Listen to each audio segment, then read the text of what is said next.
Ladies and gentlemen, welcome back. Night 2 of the Rem and Sam Weekend Extravaganza. We're here again on a Saturday night. We're not quite going to do a full fight night tonight. Unfortunately, we are going to not be not be watching John Jones Stipe with the chat, but he is on deck for later tonight, and we will be, maybe checking in on the prelims as well. We've also got Tennessee, Georgia running in the background. Tennessee just drove down the field, scored a touchdown. They take the first score of the game, 7-0. About 10 minutes left in the first. In San Antonio, I mean, maybe if San Antonio can do a back-to-back, the Rem and Sam pod can do a back-to-back as well. And they played the Lakers last night and go to Dallas tonight. In-state trip right down the road. Not too bad. But we haven't had a check to chance the injury reports yet. We don't know. Oh, don't copyright us, YouTube. Get the volume down. We don't know if Wemby's locked and loaded for this one. They've got Chris Paul as the main player on the League Pass thumbnail graphic portion of the NBA app. So that's a little concerning when we're wondering if Victor Wembanyama is going to be on there tonight. Are we behind on the stream, or are the Mavs fans just not showing up to this game? This game is supposed to be starting right now. There's nobody in the arena. But the sports is actually not the main reason that we are here tonight jumping on. Our boy Corday dropped an album. And, boy, he didn't just drop an album, people. I mean, speaking of people in the, the rankings, Georgia, maybe they're going to drop out of the, potential playoff race here. Corday might be knocking some albums out of the top 10 album of the year contender. I don't know. We'll get into it. We'll see what the final score, the final ranking. We'll talk it out. But I think our boy Corday pulled through with another special project. If you haven't listened to it yet, The Crossroads, of course, it's everywhere. And a good, just another solid night of music. I know November was supposed to be a pretty stacked month in general. And next week is not looking any less slow. We had the Corday album. There was the Denzel Curry album, finishing off, the Kings of Mischievous South. And some Juice WRLD singles as well, gearing up for the album release next week. But I think our boy Corday is the headliner. And if he wasn't the headliner going into the weekend, I think he's the headliner leaving the weekend. Although, of course, Denzel Curry dropped a solid project as well, too, though of most of it, of course, being already out from earlier in the year. But Corday making his return as well, too, from the 2022 album, From a Bird's Eye View, which maybe we were one of the only people going back and re-listening to that album in prep for the Crossroads being released. Of course, The Lost Boy was in rotation as well, too. I mean, we could call it, just because we have every song saved in. We're bad with saving songs in our playlist, people. So if we look at an album and say it's skipless, it's like we just save all the songs and we just like listening to them all at some point. But for the most part, of course, The Lost Boy, iconic, getting the Grammy nom with his debut. Some Doechii vibes. Doechii with some Corday vibes this year. And she hasn't even dropped a debut album yet. It's still on a mixtape. And really like her first actual project as well, too. And getting the nod. Corday on his solo project got the nod for his. But the Bird's Eye View, unfortunately, I don't think, chat, were you guys rocking with the Bird's Eye View when it dropped from a Bird's Eye View? Because did not necessarily seem to hit the same way with the community that the Lost Boy did. So it was going to be interesting to see, what the expectations of the Crossroads would be, because I still think that Corday, we still have that value on him, but it's like, is he, again, from the bird's eye view, sort of maybe not having the community reception.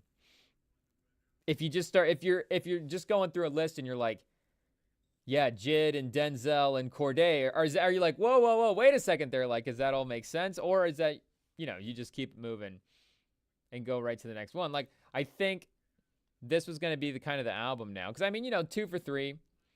And I think if you win with a really good one as well, too, and you go 2 for 3, then what happens is people start going back in and go like, hey, I think, and, we'll do it too, because make no mistake, like we said, we're generous with the saves on the album. But then you're like, hey, a bird's eye view is actually not too bad. Like, I actually enjoy some of the songs. And this is like, the bird's eye view is like a sequel movie that's just not as good as the first one, but it's got a couple of scenes that are just like and a couple of moments that are, just way funnier, way better. Maybe like a couple of fight scenes that are just way better than the first one. But it's like the first one's obviously a better story all the way through. But the second one had some real moments. Like Coach Carter, great song. Westlake High, the outro. You've got a Freddie Gibbs and Stevie Wonder combo as well, too, at the end. Super, I remember bumping Super when that album dropped. I thought it was fun. So, again, we're a little more generous maybe with what we thought about this one than most. But it does seem like the crossroads, it doesn't seem like it's just us this time that is enjoying Corday. It doesn't seem like he's just dropped one that the fans have to defend. I think, like we said, he's dropped one that is going to continue to get really well received. And it wasn't that long of a break. It feels like 2 years now is like way longer. Like, again, like the Forever Story, we have to keep reminding ourselves that was like 2021. 2022. Yeah, October of 2022 is barely 2 years ago at this point. And we're like, when is Jid gonna drop the second album of the decade? Like, we need him to catch back up in the Artist of the Decade, conversations. But, it's barely been 24 months. And same with Corday. So, maybe there's a little of like when the album hit. So it's like we haven't got that hit from Corday since The Lost Boy. So maybe, it's a little bit longer than that. But regardless, you would still giving us consistent work now in the decade. But it still feels like he was able to put a lot of time into it in 2 years. It feels like a very well-crafted album. Strong singles. We knew that some of the releases as well, too, from what he was dropping. We knew it was going to look good. And the problem is when you do that, I don't know how I feel necessarily about like how many singles an album should release. I mean, it depends, of course, on how long like the album actually is. But once you start getting like 5 in, because I mean, you look at the track list, it's 17, so 5 is only, you still got quite a few left. But you're just gonna drop a third of the album beforehand. It seems like a lot. And then you're like, are you gonna save? Is there gonna be any new stuff on the album that's better than what's in the 5 that you dropped? So it can get a little. It can be a fine line to walk sometimes, but I feel like he ended up doing it really great. And I think, did he have 4? Because we got Saturday Mornings, of course, as the opening single, at least on the track list. 210s on Spotify is listed as a bonus track, but I guess we didn't look up if technically now is the outro, but my guess is it technically is. So for the new songs on the track list, Saturday Mornings was the first one out. And then I don't remember the exact order, but we got Mad AF, Summer Drop, and Syrup Sandwiches. We got those 4. Do we get a 5th one? I guess we can look here. Let's see what he dropped. Oh, he did end up dropping a ton. It's a good thing we backed off the Corday. Corday was just really eager to get this album out, almost blowing his load a little bit, dropping all these singles.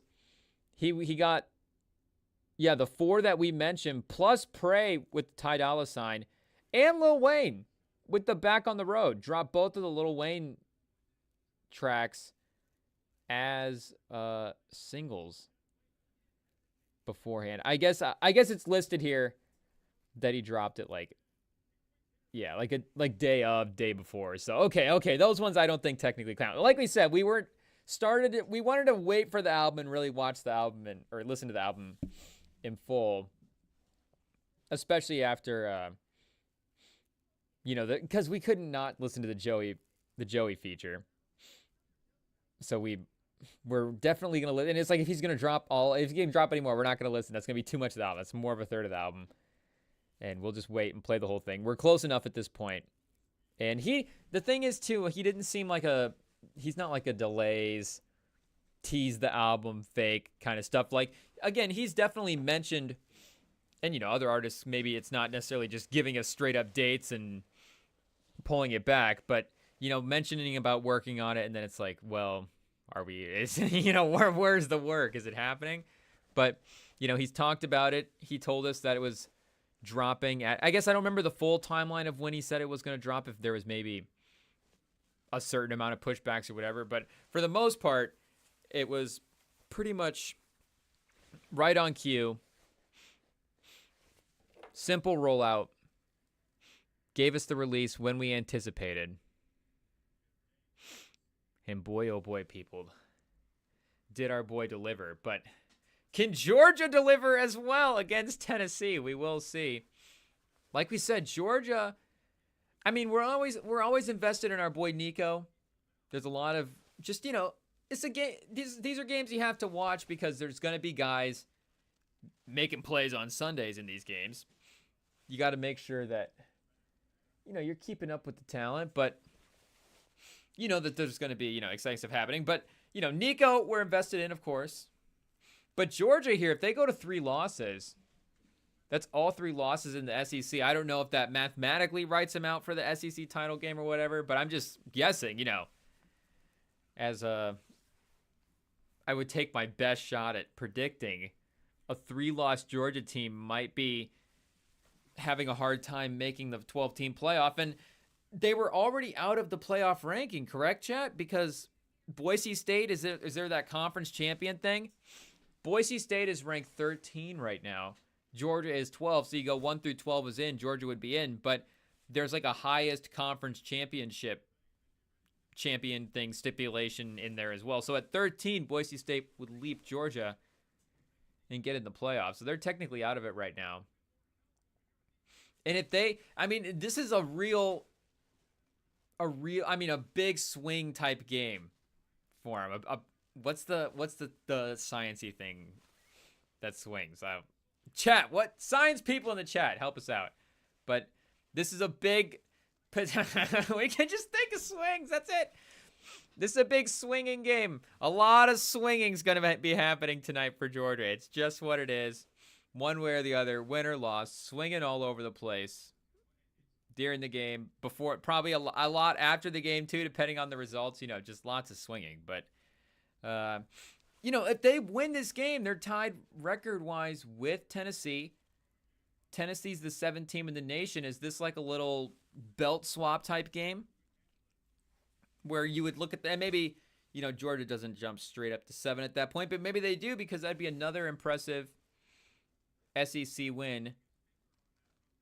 And maybe there's like it's clear that they can rise to the occasion against these good teams. It's just, they're week to week. They may be not as consistent as the great Georgia teams of the past, and they're going to have a dumb one in there. But again, if they lose, they're basically out of it. But, they're almost top 5 if they win this. In Tennessee, of course, I know, like we're saying, Georgia drops in the rankings. So you go, well, Georgia technically beats like a not top 15 Georgia team. But we get that it would be a political move at this point in the rankings for Georgia. Like, it's still a talented team. They've showed they can hang with the top dogs. But Nico is moving the ball down the field right now. Or the run game for Tennessee, I guess. As that's kind of maybe been more the thing than actually Nico himself. But still, I think he's playing good to start here. The pressure gets to him that time. And we know that Georgia defensive line can overwhelm. We saw him do it against Texas. It wouldn't be surprising, of course, if they end up turning it on at some point. Pause. Later in the game. They did send a little bit of a blitz there. So they had to kind of... Well, I guess they maybe had a spy. And then once the pocket collapsed, he came down and paused. So they were still able to get to him with the 4-man rush there. Tennessee, 5 for 5 on third down tonight. Haven't missed so far. 3rd and 12 is definitely going to be a tough challenge. And yeah, they bring the blitz this time. They get a clean rush. Nico, he rolls out. He looks good. Big, strong. It's Anthony Richardson syndrome all over again, Chad. We're going to fall for another. DJ Uyunglele. We have a type, Chad. It's just what it is. We have a QB type. We like guys just firing passes 60 yards down the field. Cannon arms. Every time, chat. Make no mistake, if I'm a GM, I'm fighting for the right to draft Nico. I'm trying to talk my area scouts into it. Like, no, you're not watching him closely enough. You're not seeing what I'm seeing from the computer. Carson Beck. I still think that Nico, right now, you would still rather have him over Carson Beck, right? And Carson Beck still might be a top 2-round pick. 1 or 2.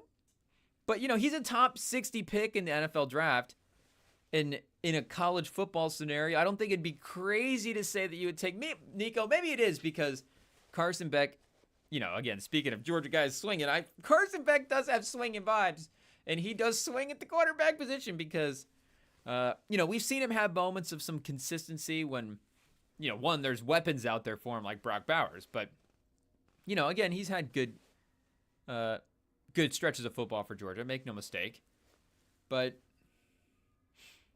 I don't know if he's, if Nico's had problems with some of the up and down consistency stuff. Again, that's what we're saying is Carson Beck's struggle as well. And I think we know the profile that Nico has.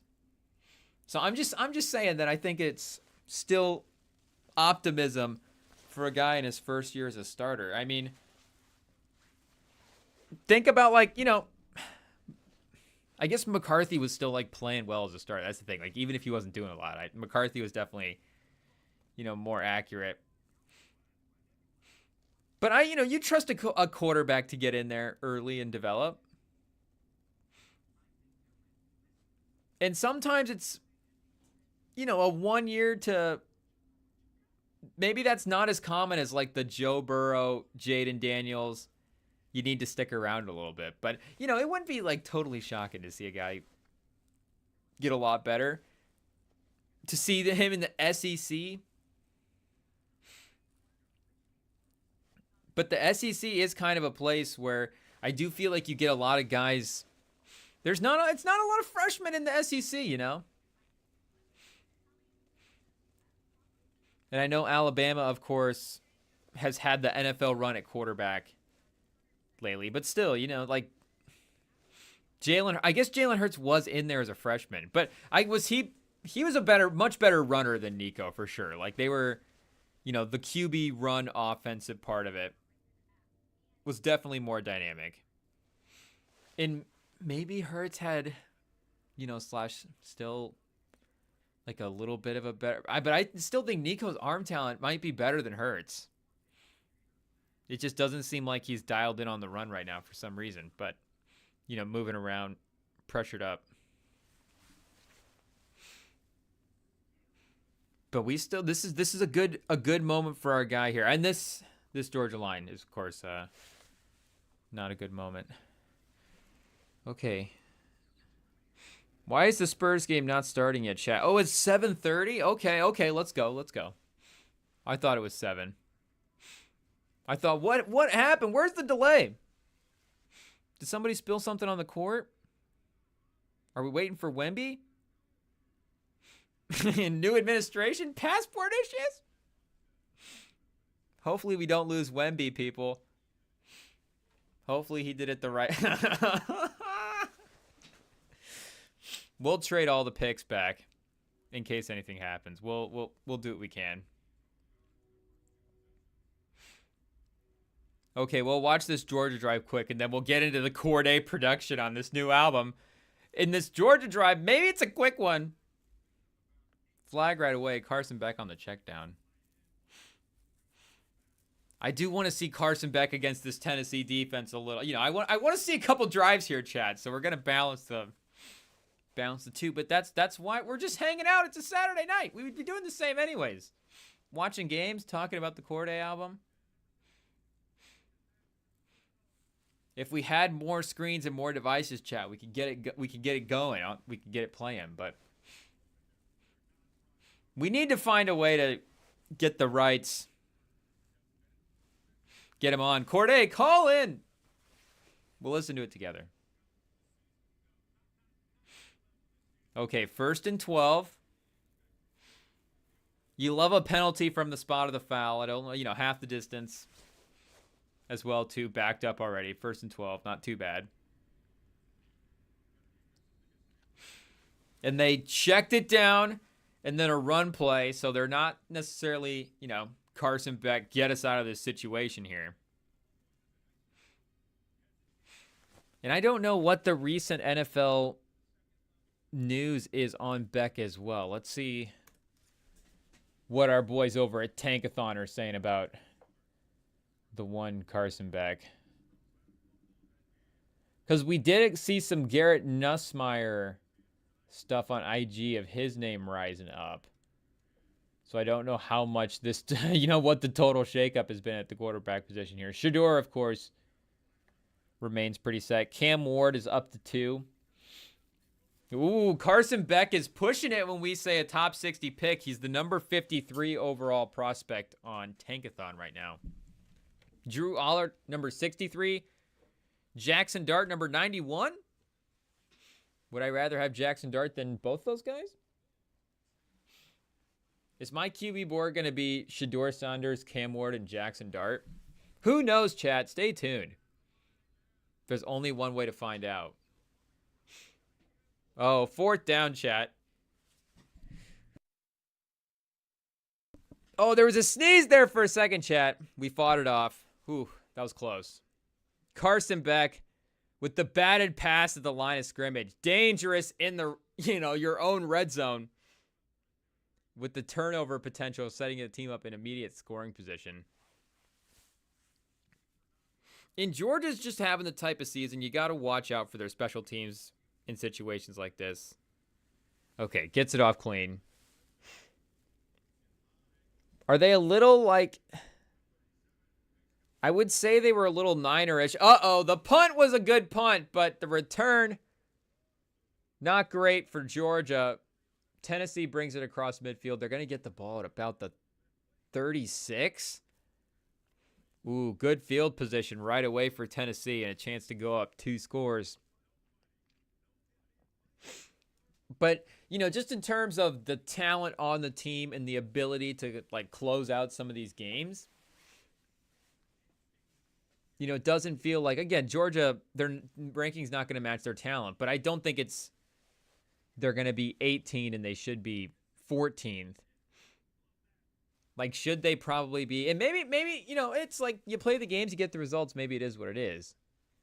But again, with the way the defensive front has played, and just because Carson Beck, some of the NFL stuff can be questionable, doesn't mean that, in a college game, he couldn't still be a winning quarterback. Nico firing a dart on the slant. Speaking of Drew Allard, 17 for 19 today. Couldn't miss. So, depending on what happens with Carson Beck, they may flip spots. Oh, Nico just steps right up into the pressure this time on 2nd and 4. Luckily, the sack is not too devastating. Again, he's stepping up. It'll be 3rd and 5, but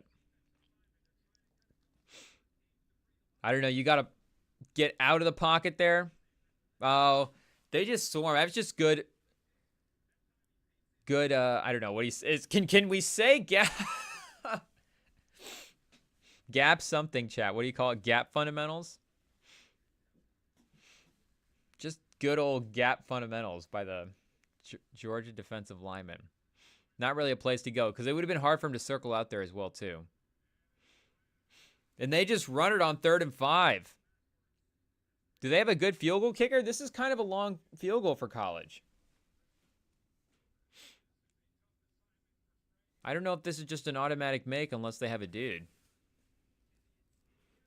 So no trust in Nico to make up. And I guess maybe was that a read? Do they trust Nico on the ground? But come on, bro. We're 9 games into the season. It's like he is who he is at this point, but maybe he has one of those games. So this is a 52-yard attempt from kind of the left hash, kind of weird. Oh, they do have a dude, chat. Drills it. Right through. Plenty of room to spare. The Tennessee coach fired up. 10-0. They're ready to go.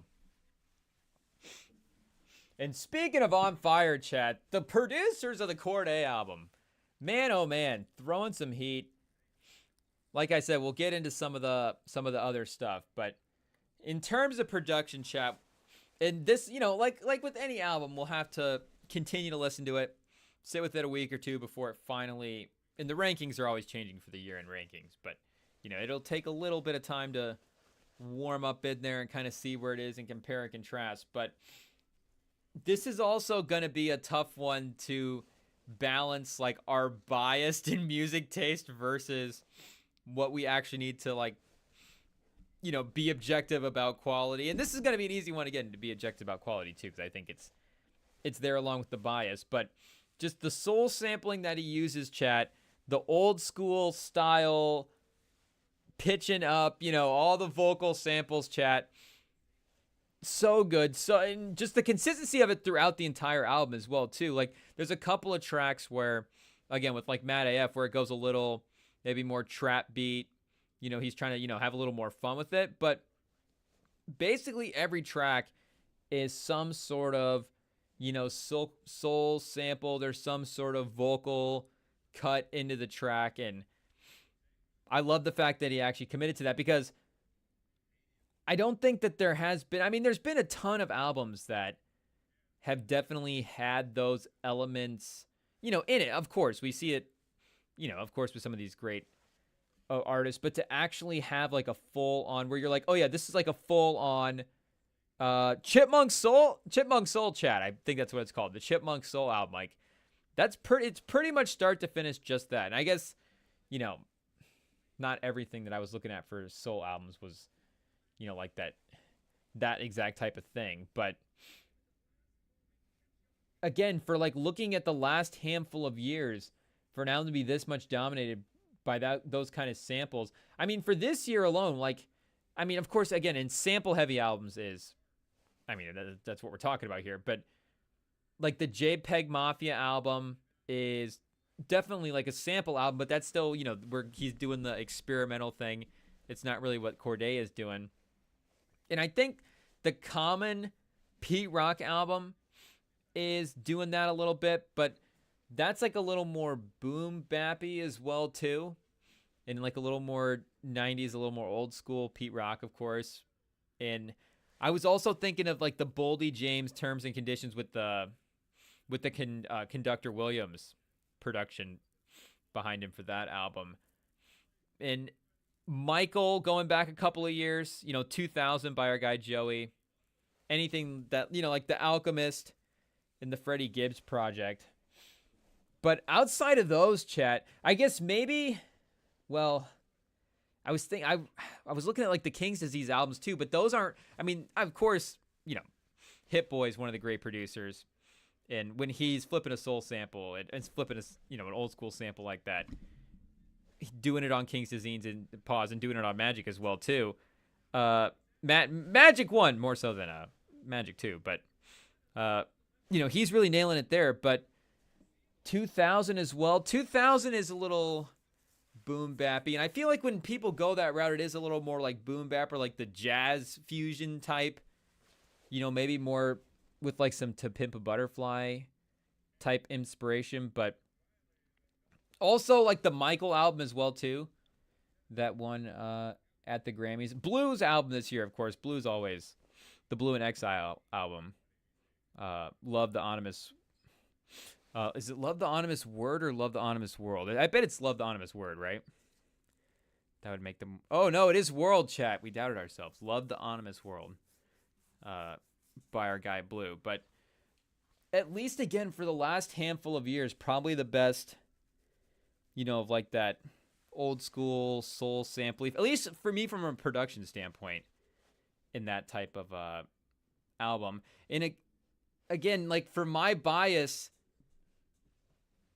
Like, if you're comparing the production on this album to a production like Tyler's album, like, Tyler's always going to bring it from we know that his beats are always going to be super quality. And he's a super diverse as well, too, with this last album in the different styles of beats that he does. And, there's some rock influences, and he still does have, like, some of those old school beats in this as well, too. There's some Igor-y type vibe songs. And he goes a lot of different directions with it. But, again, for me, like, this is just kind of what I would prefer, at least from a production standpoint, listening to over most things. So it's like, just because it's like, am I crazy for thinking that this is a better produced album than the Tyler album? I'm not saying I'm, like, fully committed to that take.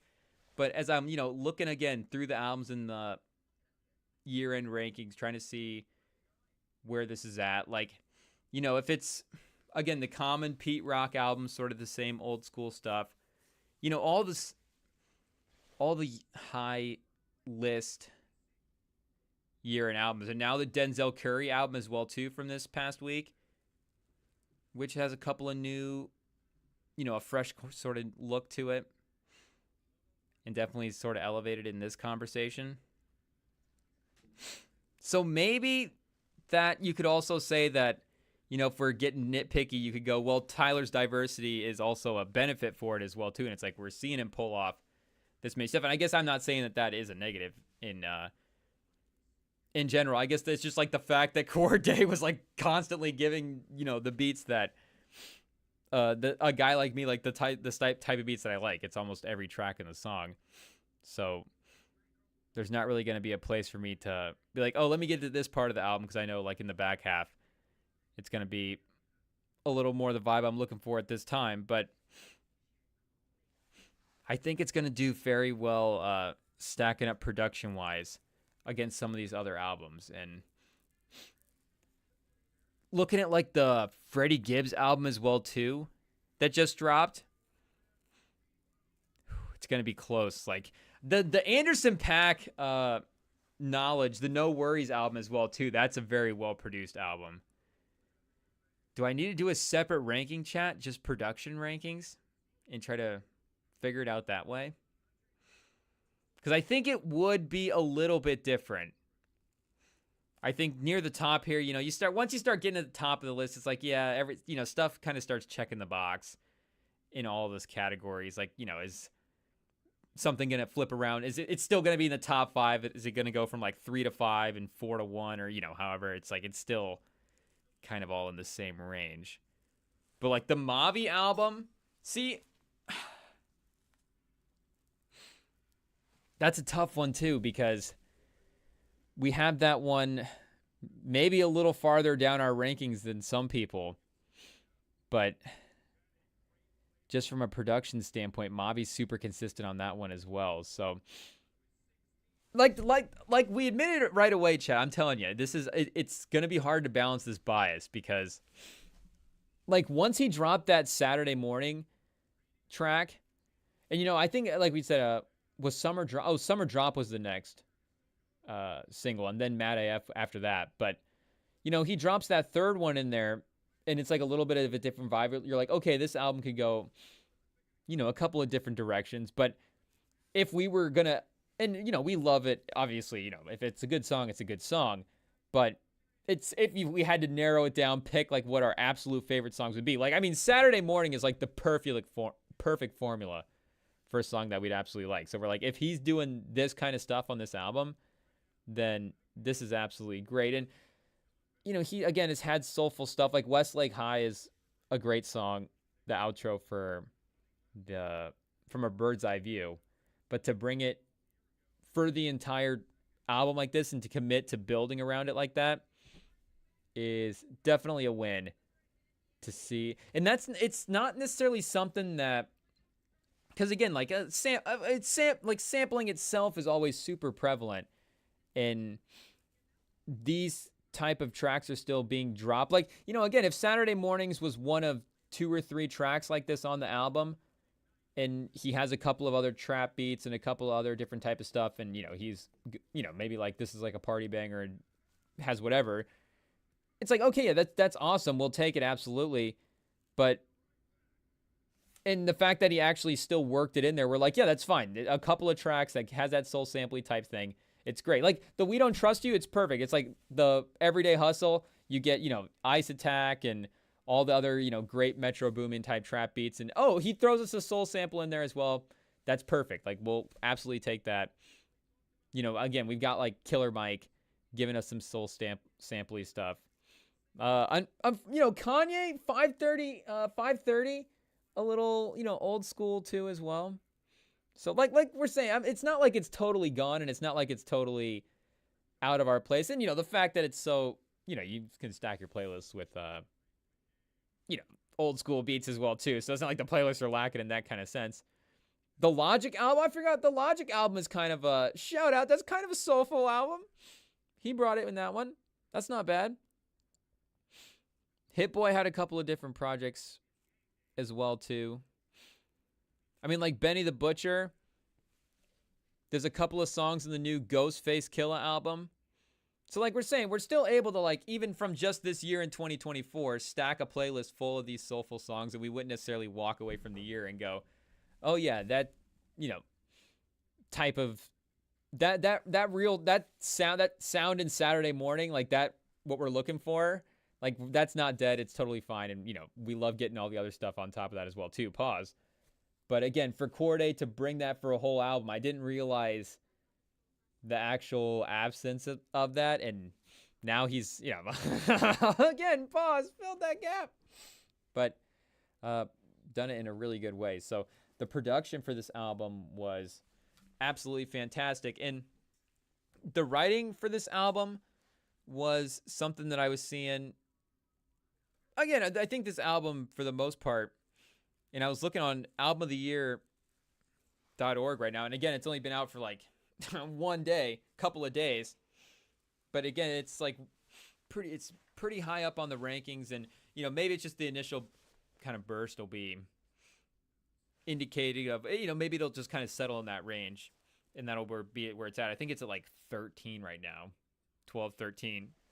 And when you look at the albums in front of it, you're like, okay, this is definitely a stacked list, and maybe you could break it down into a couple of tiers, and that B tier could be from like 4 to 18, and all these albums you could just reshuffle, and it's, you can honestly just say too, like, depending on the mood, because again, like if we're comparing this album to, say, the Denzel Curry album, where he just re-released it on the same day with the addition of a couple of songs, so we can kind of say that these albums were released at the same time. Like, what vibe are you going for? Am I in the gym?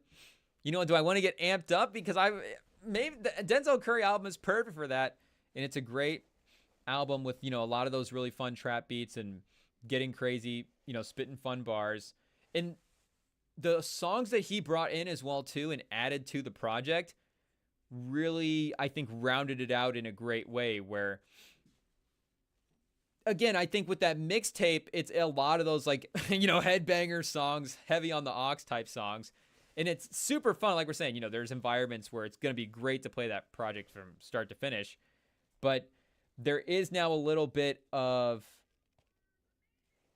and again, maybe not that diversity is necessarily everything that you need in an album, because if it's, super hype start to finish, again, that's absolutely awesome. But there's just something about that well-roundedness of It can take you in a couple of different directions sonically. And, you need a little bit of a winding path, I think, to keep you interested. You don't just want to drive, a straight line. So, we're saying Corday as well, too, brought that soul sample thing for every track. He definitely did, but I do also think it's, we should mention that his diversity in using it where it didn't necessarily feel like it was it felt like it was all out of the same lane, but it didn't feel like we were getting the same beat necessarily every time. Like we're saying, Mad AF kind of stands out on its own, but you go Saturday Mornings and the song, Never See It with Juicy J, again, both out of the same lane, but definitely kind of a different vibe. Like there's a different kind of emotion in Saturday Mornings, whereas Never See It, there's like a little bit more fun. Then you go to Pray with Ty Dolla $ign. But before Never See It, All Alone is a little bit more emotional as well too. And it just felt like he was able to really mix up that vibe in a nice way to keep you interested and, not feel necessarily super repetitive. And his writing has been something super interesting. I was interested to see where he would take that, because I think, trust his ear for production a lot. And especially after this album as well, too. So maybe retroactively, I'm giving myself a little bit of credit. But again, like after Saturday Mornings, it's like, okay, if he's doing that, he's got, he's thinking the right way. Like this project is definitely going to be, a heavy hitter if this is the type of beats that he's throwing on there. And like we're saying, he's picked out, there's great beats on all the album. I mean, The Lost Boy, of course, got the Grammy nom. There's great beats on From a Bird's Eye View. And the writing, I think, has always been solid for him.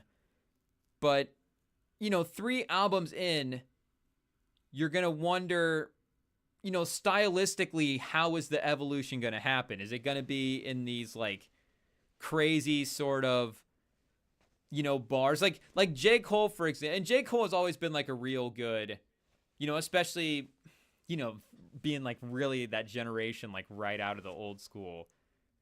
It's like, you go from, like, Pac and Biggie to Eminem and 50 Cent.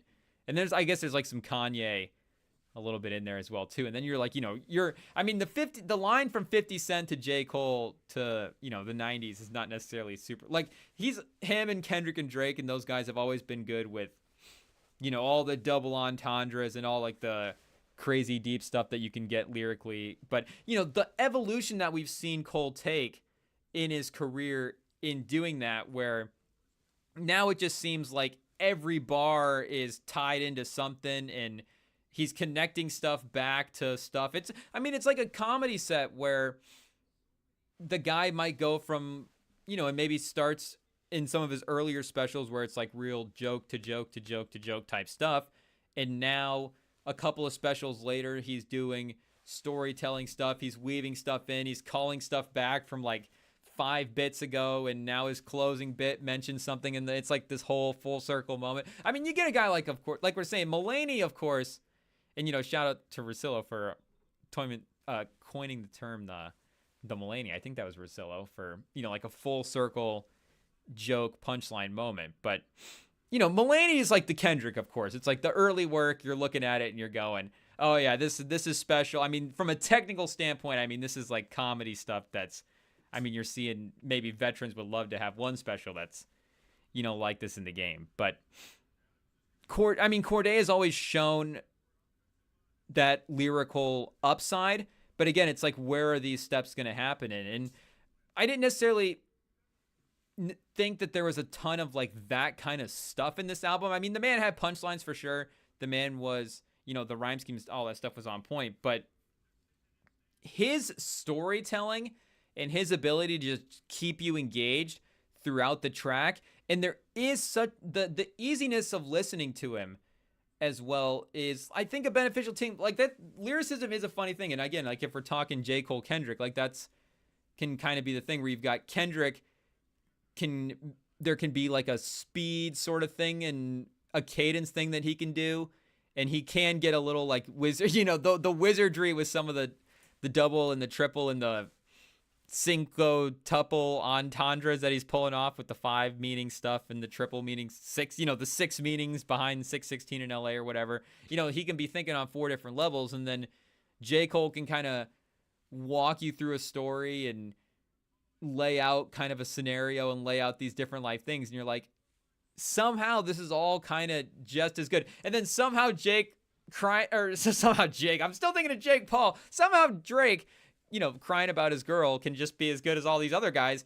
But if we're going like, and not that Corday is the J. Cole and Jid is the Kendrick of the next generation, though the comparison, maybe there's something there. But again, like we're saying, we've really been bumping a lot of the Jid stuff this past year, and a lot of the stuff, especially with the Fuel verse that he dropped this year, going back and really listening to a bunch of his more like crazy lyrical performance and the speeds and all that different stuff, where, it feels like Jid can have just the most incredible flow in the game. But again, like Corday, there's such a relaxing, like soothing, easy, and it's not even just like, oh, this is easy to follow. Like people can do that with movies where it's like, this movie's just I like it because it's easy to follow. And it's like, well, I feel like even, complicated movies are easy to follow in a sense. Like it still makes sense. Like easy to follow is not, I think that's more, it makes sense than it's just, necessarily easy to follow. Like those simple movies, I think, are doing complicated stuff and like technical elements with like comedy and time, like all these different things that are making it great while maybe some of this just because there's like some jokes or whatever, it doesn't necessarily mean that it's of a less quality of like a Nolan movie or something. And we're not saying Nolan disparage. Nolan's one of our guys, that's why he's on our mind. But something that can be like this crazy Tenet, like Corday is like, Rush Hour. Corday's lyrics are like Rush Hour, and Jid's lyrics are like Tenet. You're gonna have to rewatch Tenet from, you have to try to get the VCS version of Tenet and try to rewind it and watch it backwards to figure out what's going on to really make sense of the movie. Whereas, Rush Hour, it's like you watch and you're like, this is the greatest movie of all time. It's the greatest movie that's ever been made. The comedy is on point. The storytelling makes sense. It's captivating. There's action. There's drama. You're like, is there love in Rush Hour? Like there's everything that you want. I think we're thinking of White Men Can't Jump now, but Corday, again, the ability to just keep you engaged, because I think that is just as important as, engagement is not necessarily also too just like, I have to figure this guy out. There has to be something worth listening to, and he's always giving captivating stories. There's always, something that he's like, hey, I kind of learned this. I take this from this. This is how I'm growing as a person. And, you're really, learning and taking stuff and like relating to and diving into this man's world. So I don't think that necessarily because his lyrics are not complicated doesn't mean that the writing and all that stuff is absolutely amazing in this album as well too. So again, I don't know if we're just a Corday guy, because that's the other thing. It's like, you get into these conversations with people where they're asking you like, who are your guys that you like to listen to for music? And it's like, well, of course, at the end of the day, on a desert island situation, it's like, we're going down with the ship with Kendrick and J. Cole and Drake and the big three from like, we're kids of the 2010, the big three. It is what it is. Like those are our guys. But it's like, okay, who are the guys that maybe, when you have to start picking teams and divvying up the listening time, and this person is gravitating toward, the Griselda stuff, and this person's over on the Atlanta trap scene and doing this stuff. Like who are you listening to? Like, of course, Joey's one of our guys. Freddie Gibbs is one of our guys. Like Corday is just becoming one of our guys. It really is just all the Carolina guys. I was realizing that as well too, because I don't know, just subconsciously, like, and it's not obviously subconsciously, like we're openly cheering for Corday, but like how high his ranking would be on our list of, those dudes, like for guys that we want to listen to, I think would be a lot higher if we actually started putting it down and like really thinking about it. And again, I don't want to just think like we're making a biased case for him here, but I think it is true that the production on this album is crazy, and the storytelling and the ability to keep you entertained and to go back, like songs that you want to revisit as well too lyrically. I know, like he's telling some stories early about like his mom winning like an American Idol and all that stuff, but feeling like Rod Wave, you got a lot on your plate. Like every time that bar pops on, I'm having a good time. So I think the writing in this album was absolutely fantastic as well too, and because the production was as good as it was, and I think the soulfulness of the production, there is a simplicity that can go, like the simpleness of the lyrics can go with it, and it's not even just the simpleness as well too, but like if we're comparing again Corday's flow to Jit's flow, like he's not ever, and he can turn up the cadence as well, but at his best, it's sort of that laid back, easy flow. He's got a very he's like Common like that, like Common's cadence. It's like when he's chill and relaxing and just kind of taking it easy and just really working his way through his bars. Like the man is one of the best in the game, and Corday is very similar in that role where he's really been able to pull it off super well. So I think he's definitely, working through all the categories here, people. The man is pitching a perfect game so far across the album. Like we're saying, we're generous with the definitely like what we save in the playlist and what we consider a skip and what not too, because a skip is definitely like crazy, and a skip can't just be like a mood thing for us. Like if we're actually calling a song a skip, like it has to be, this song is like actually something that we don't want to listen to, because let's be like, I've skipped almost every song. It's like there's like 5 songs that I've like actually never skipped in my life. Like you're listening to these, you got all these songs in these playlists, you got it on shuffle. Sometimes you're just like, I'm in this vibe and the shuffle didn't quite hit it right, and I just want to see what the next one is. Or hey, the shuffle, especially with Spotify, it's like, hey, the shuffle has given me this song like a lot, and I've got 5,000 songs in this playlist I want to try to listen to. Like let's get the variety up here a little bit. So like for a song for us to truly consider a skip, like it actually has to be something that we're not into. So I would go like playlist essentials and then non-playlist essentials. I don't know what the full terms are for what we consider these tracks, but to me there was definitely no skips.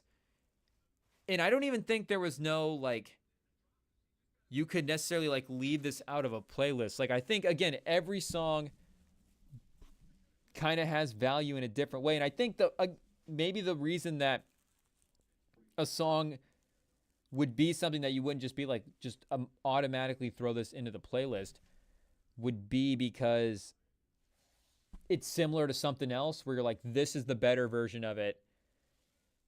You don't really necessarily need to listen to this one, but everything is unique enough where, if you're going to throw it into your playlist and it's going to pop on, and I think it's all going to bring a sort of different value to it. I think it's all going to work. So shout out to Corday, man. He really did it. Now, like we're saying, pause, dropping the same day as our guy Denzel Curry. It's been a good time so far for like the younger talent. Of course, Tyler really taking advantage here lately, having his big moment with Chromacopia. But now these like younger guys are really starting to stack up some of this work in the decade. Corday, like we're saying, from a bird's eye view, maybe we're not gonna, at least from maybe the rest of the greater community is not gonna, stack that one up when we're going like album runs.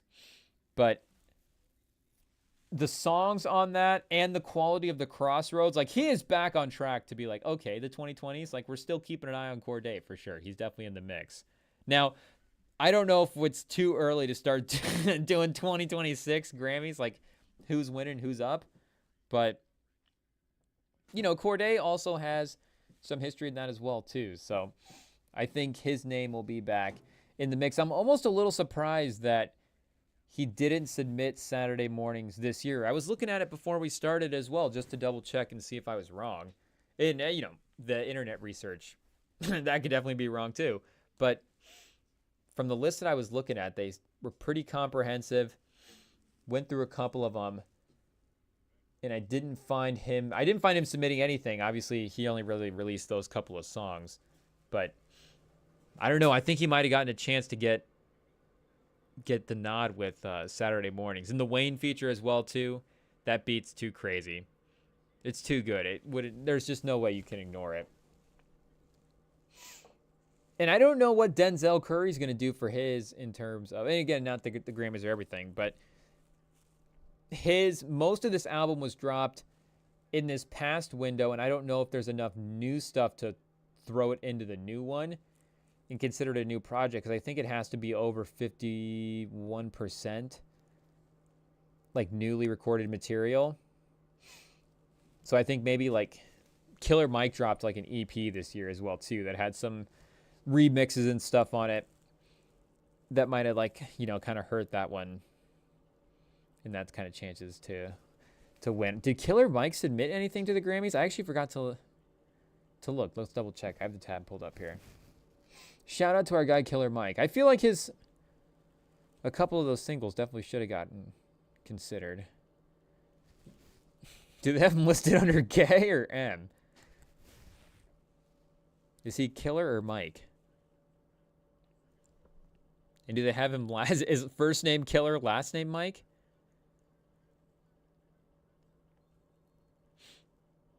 Is it Michael? Do they have him listed at Michael? Okay, I think he's listed under K.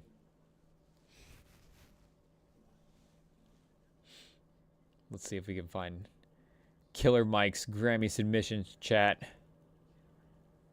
This is a long list. Lots and lots of artists apparently want to try to win one of these awards. They're very, very coveted. Maybe IT will have to look this one up at some point and try to find out. I don't know if it's super relevant for right now, but we are curious, chat, if Killer Sid Mike submitted. And maybe he just didn't submit. Maybe that's why we're not necessarily seeing his name. Yeah, the only person in the K's right now is Kate Hudson. So maybe Killer Mike, after last year getting arrested at the Grammys, he's not a big fan. Perhaps he didn't necessarily want to he didn't want to go back to the Slammer if he wanted another award. So he just was like, I'm going to go ahead and stay out. But if you looked at the features as well, too, on this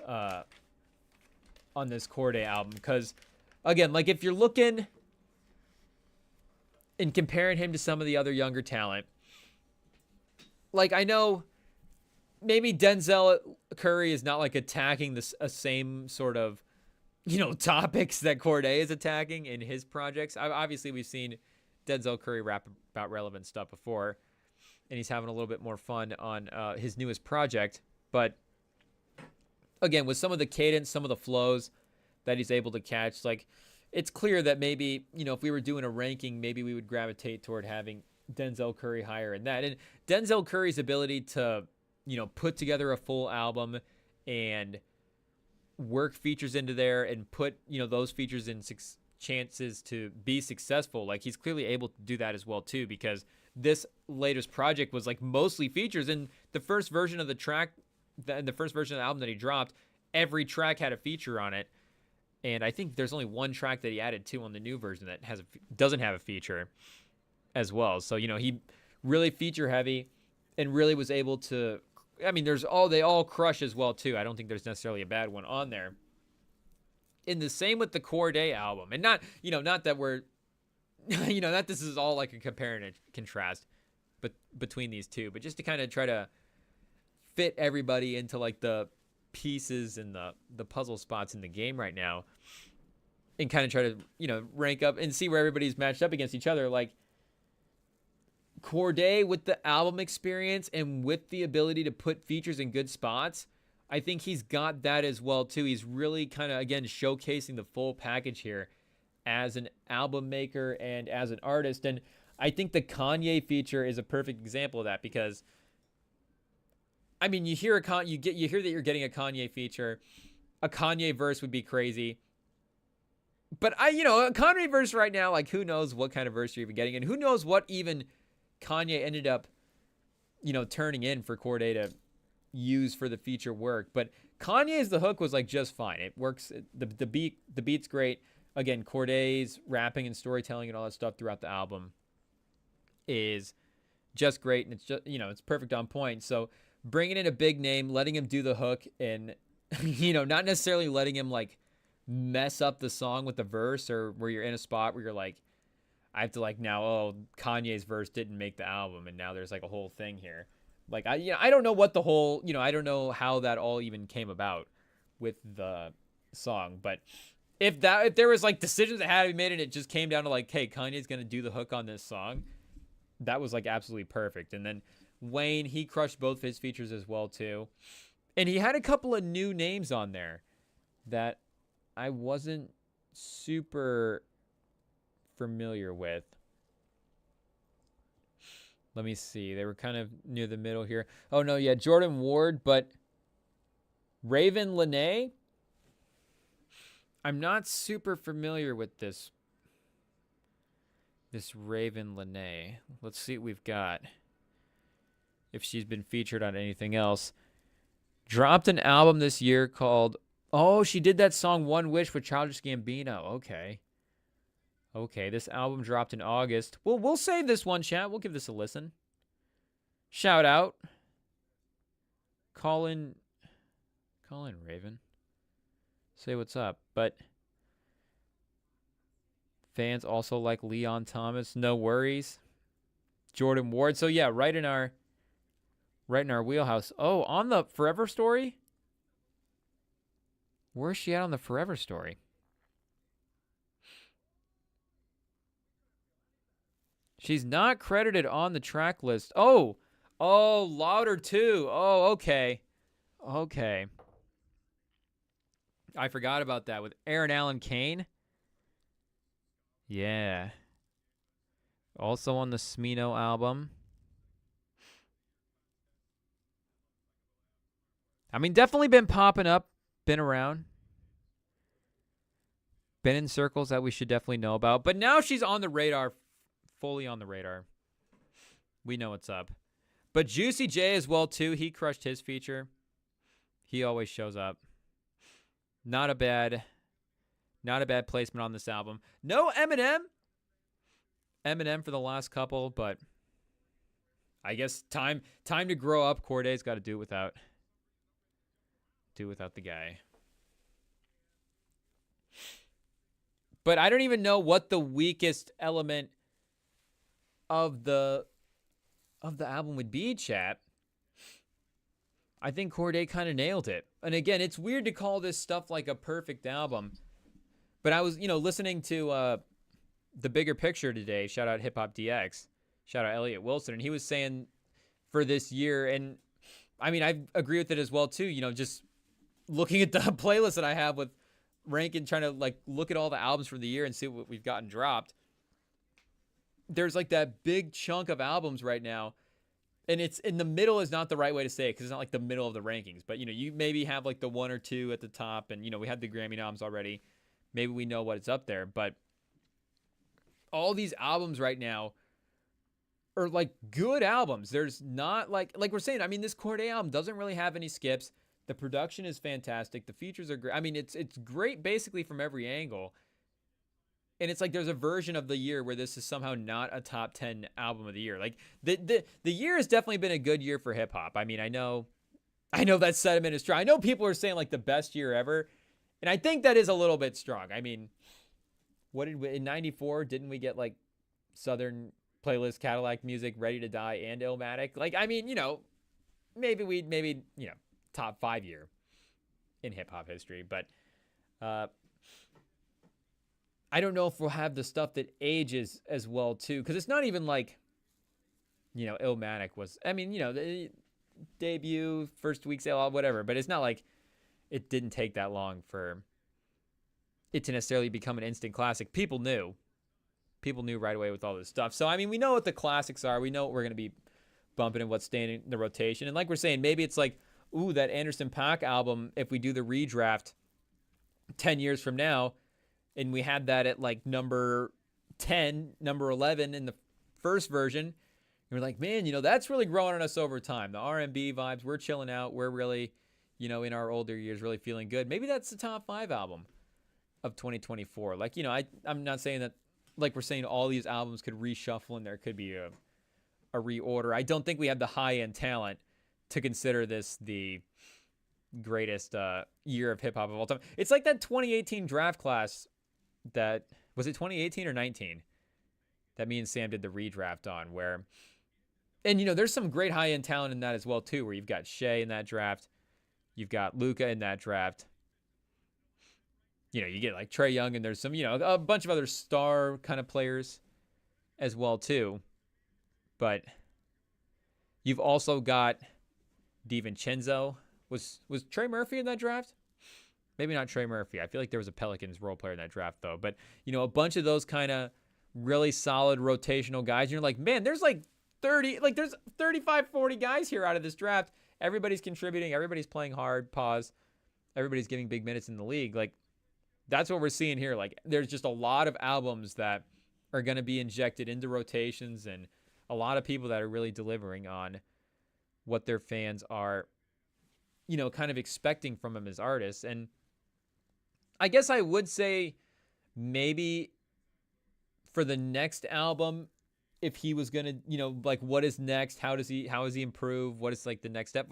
Like, maybe if it was a full, kind of concept, start to finish, more cohesive story. Because again, in this one, the storytelling is great, but it's sort of every track, there's some different stuff going on. And, he's got like, again, there's like a story about his mom. There's something dedicated to his daughter. There's just like, it goes a bunch of different directions, but it all still, is about him and his life. Like, it all still makes sense because it's all still in the same realm, but it's not that same, concept kind of trying to execute an idea from start to finish. So from an artist evolution standpoint, I guess there's that path that's available to him as well.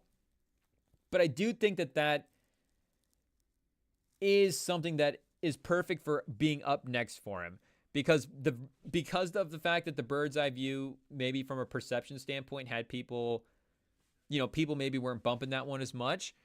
Getting an album where it's like, this is what I do really, really well, in executing that and delivering for the fans, that I think is a perfect spot for him to be in his third album. Because, again, if we're looking at these other, big 3 generational guys, like the third album for those guys is maybe the most iconic album for them all, where you've got J. Cole dropping 2014, Kendrick dropping To Pimp a Butterfly, and Drake dropping Nothing Was the Same. I don't know if that would be, maybe J. Cole is the most obvious number 1 album there, but for Kendrick and Drake, we could make our case for, maybe other albums as the exact number 1. But regardless, you get the artistic evolution. You see the growth from them as the young stars into sort of the fully formed hip-hop kind of, and really not even fully formed as well too, because as they would as great people, like they've hit this next evolution and this even greater sort of development as artists. But it's, again, like we're saying at the beginning, where is the evolution going to be for Cordae? Is he going to drop like, is there going to be like that insane sort of concept? Like, what sound is he going for? Like, how is he going to get back on track and evolve for the third album? And I think he was able to accomplish both of those things in a pretty great way. So if Cordae was able to get back on track, people, I think our boy Nico Iamia Lava? I don't even know how you say this name, people. The Floor is Lava? Nico the Floor is Lava. That's our guy, quarterback of Tennessee. Also the Spurs taking on the Mavs. No Wemby tonight for San Antonio, as you would expect on the back-to-back. Pause. It doesn't matter. Klay Thompson, 2 for 4. Chris Paul. Champagnie with 11. 3 for 4 from 3.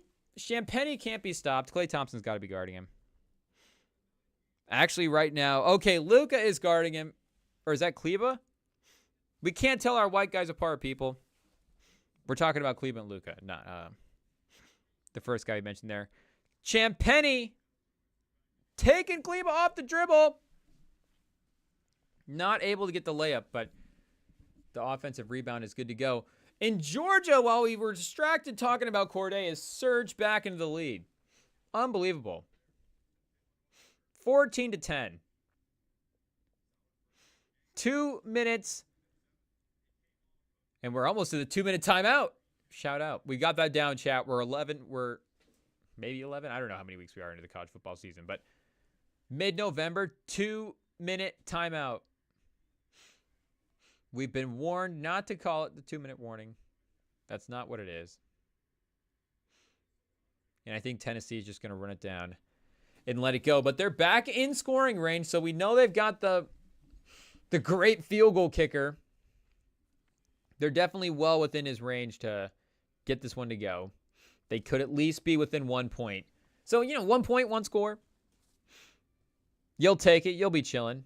And they're in Georgia as well, too. So, again, they're the better team on the ranking with the record, whatever. But going into Georgia, Carson Beck on his home court, people, not an easy matchup. But Tennessee has a chance to be fine. 2 minutes left. They can go 25 yards here and get the touchdown. Come on, let's check out Nico's first half stats. Brought to you by Pura Vida. Shout out Pura Vida. I don't know if they knew that they were going to get brought up and that they were sponsoring the Nico stat portion, but maybe we shouldn't say that. We don't want us to have Pura Vida start forking over unnecessary money. The scoring update brought to you by somebody rocking Pura Vida. Shout out. Nico, 12 of 19. You look at that and go, that's 12 of 19 is pretty good. 93 yards. He's thrown 20 passes and he has 93 yards. I don't know what it is, people. Sort of the inverse Anthony Richardson. Lots of completions, but no yards. Anthony Richardson, no completions, lots of yards. So we definitely, at least have some variety in the way we try to choose these quarterback prospects. Is DJ Ungole still available? Oh, Champagny misses. Maybe Champagny, we're putting the jinx on him. I feel like Champagny's 3-point percentage lowers when we turn him on. Pause. That's crazy, Chad. That's unprofessional, and I apologize. Lively fouled, going to the rim.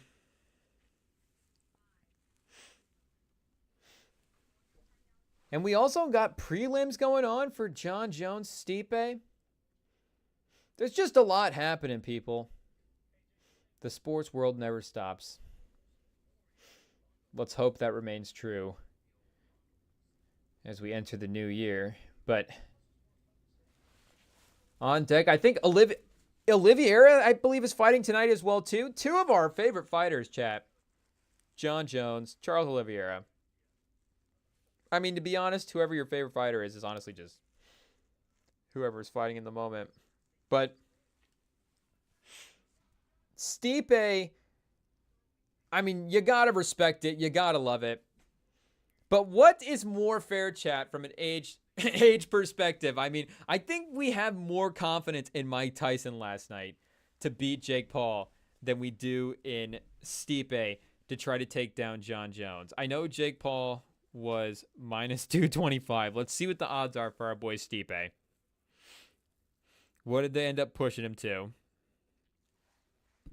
I feel like John Jones could be like minus...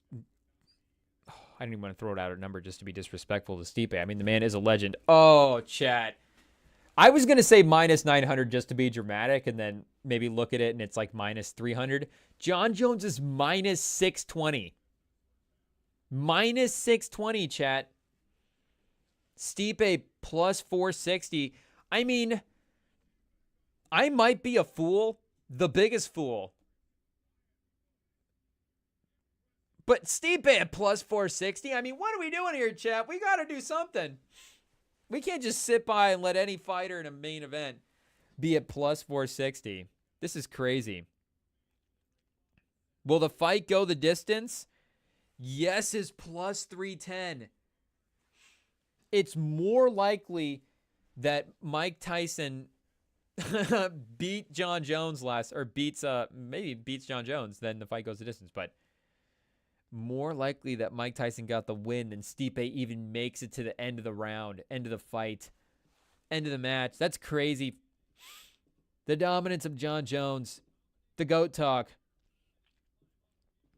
And I know that Dana said that he's going to fight Aspinall as well, too, if he wins. But I think he said that he'd be willing to give up that belt. So we could definitely see the Pereira-John Jones fight happen at some point if John Jones is able to get the win. I do think that the only other person that John Jones would fight would be Pereira. He's clearly, like he's saying, I mean, the business moves that he has to make at this point. He's only got so many fights left. I mean, he knows that. He's got to be smart. And it's not that Aspinall wouldn't be a big money fight, but like he said, he's also going for legacy as well, too. And, I mean, Pereira is currently an all-time great UFC fighter. And I think that is maybe something that is still registering a little bit. And, I mean, Aspinall clearly has great UFC potential. And he's clearly doing great things right now in the UFC. I mean, he's the interim UFC heavyweight champion.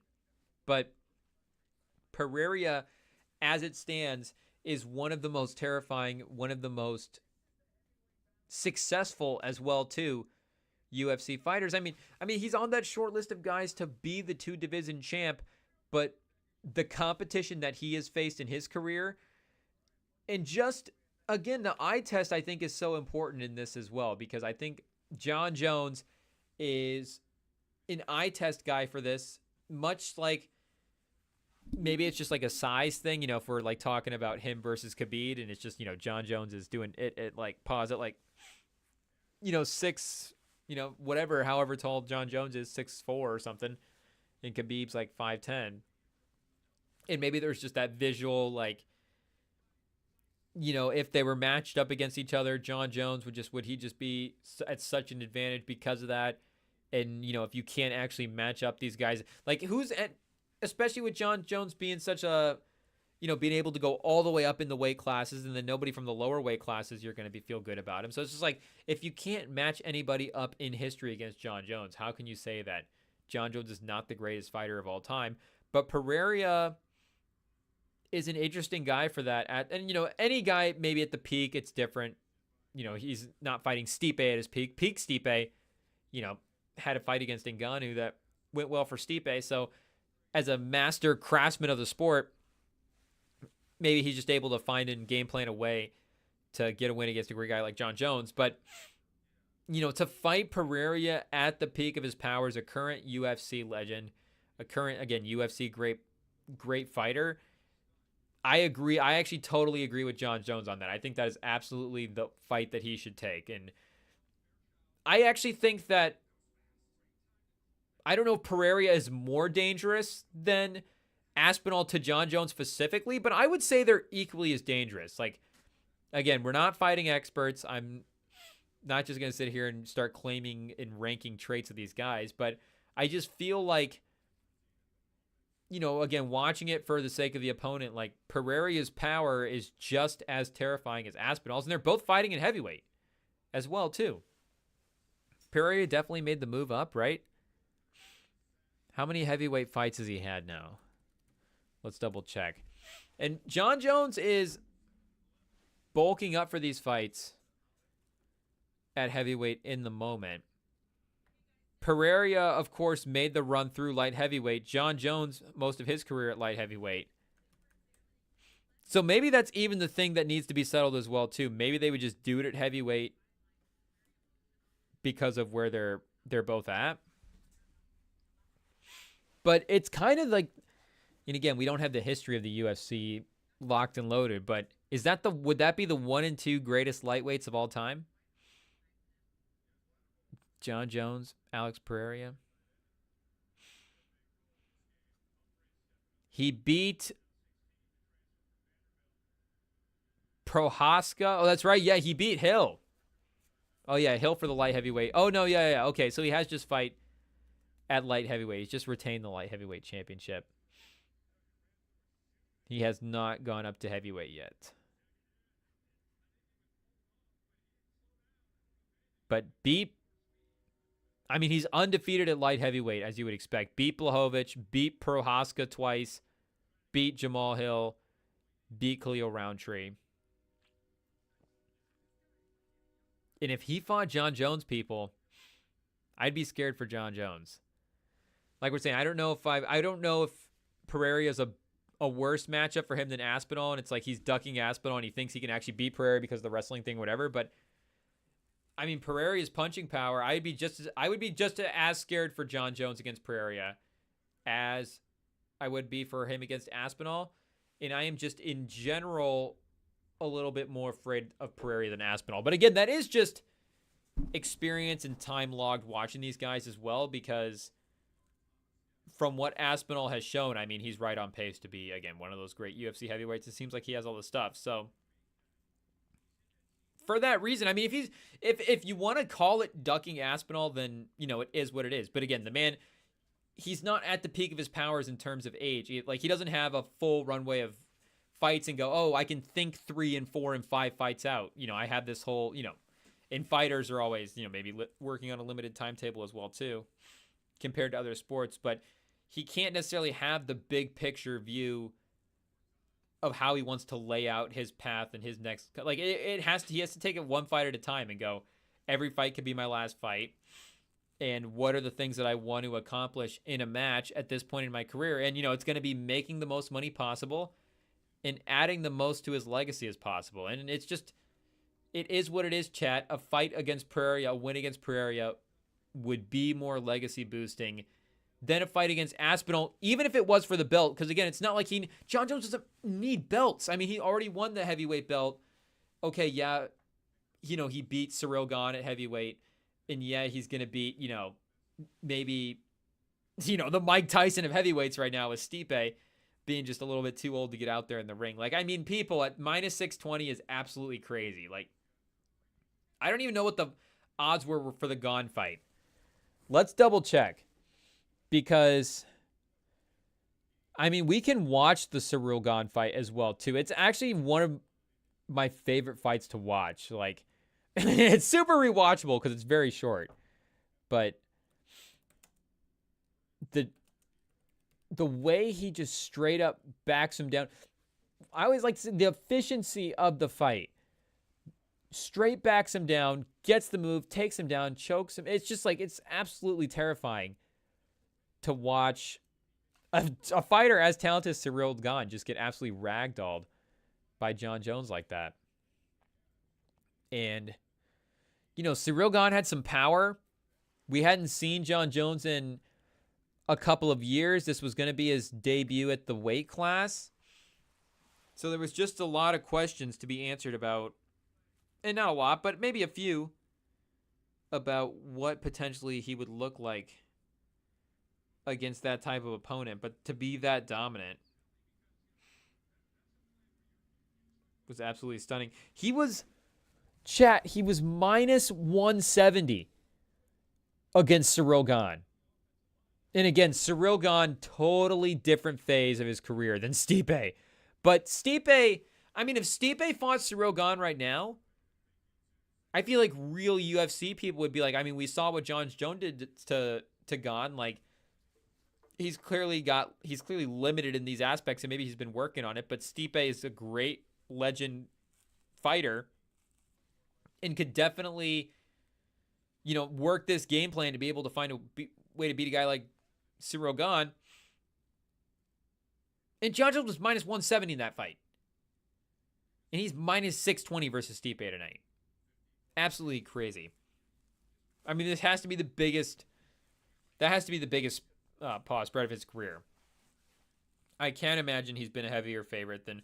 Maybe there was some run there before he got to the belt and he hadn't quite fully gotten the name value yet, but the real fighting people were on it, the odds. I don't know what the scenario was where he would be a minus 620 favorite versus, another fighter. There's like barely even an NBA scenario or an NFL scenario where you can get to minus 620. I mean, what kind of, in the NFL, for you to be minus 620, I mean, it would have to be the 07 Patriots playing the winless Browns or the winless Lions team. Like, I think it would actually have to be that kind of a game. If the Panthers were playing the Chiefs right now, it'd probably be like minus 400.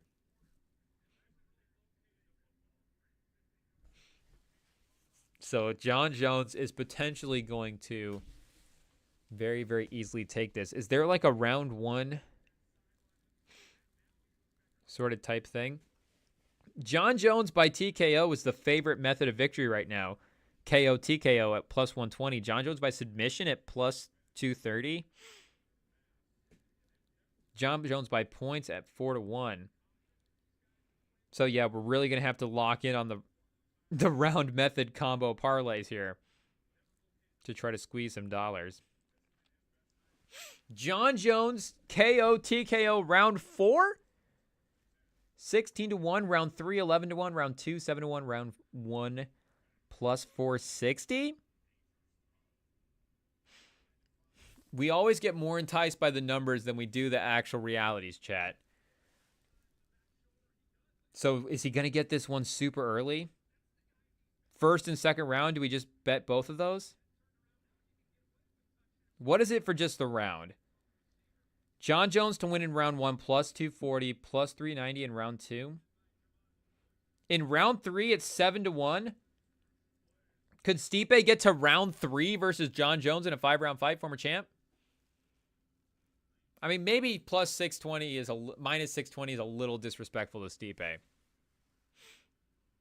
I feel like he can go a couple of rounds. Tyson lasted 8 rounds. He lasted 16 minutes. Oh, Carson Beck.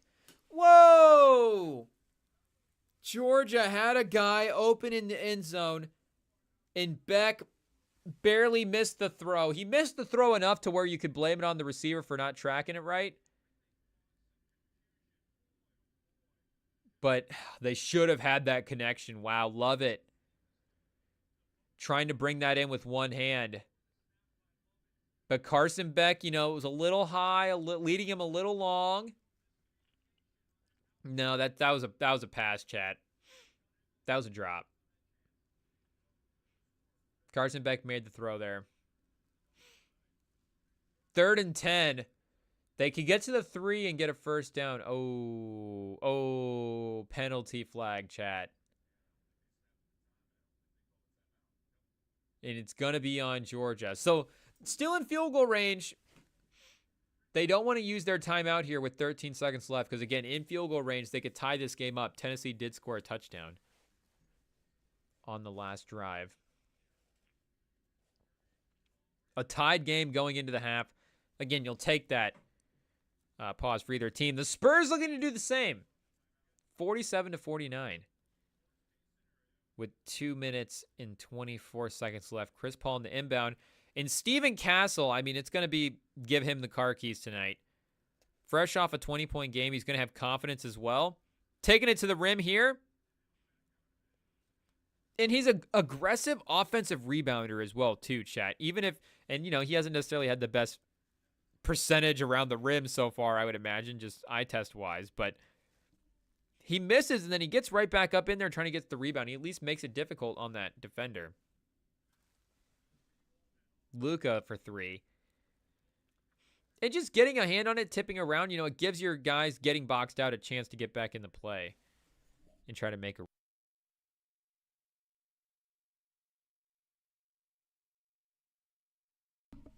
Johnson not able to respond. And Georgia's going to have to go for the field goal here. Their kicker is pretty automatic as well, too. 90-some% for the season. It's only a 36-yarder. Does the announcer jinx work from here? It does not. So unless Tennessee runs back the kickoff, chat, it's going to be tied going into the half. at 17-17. Oh, Chris Paul, chat. He's a savvy veteran. He knows his shots. Last night, the 11-11 chat. The 11-11. The good luck game from Chris Paul. 11 points, 11 assists. Oh, Castle in transition. That handle's a little bit loose. Getting a little bit too comfortable. You still have... Decisiveness is still a good thing. Just because you're not nervous doesn't mean you don't have to not make decisions anymore.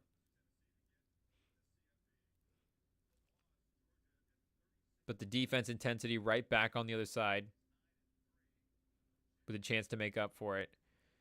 He's got Kyrie one-on-one here. Kyrie gives it up to Luka.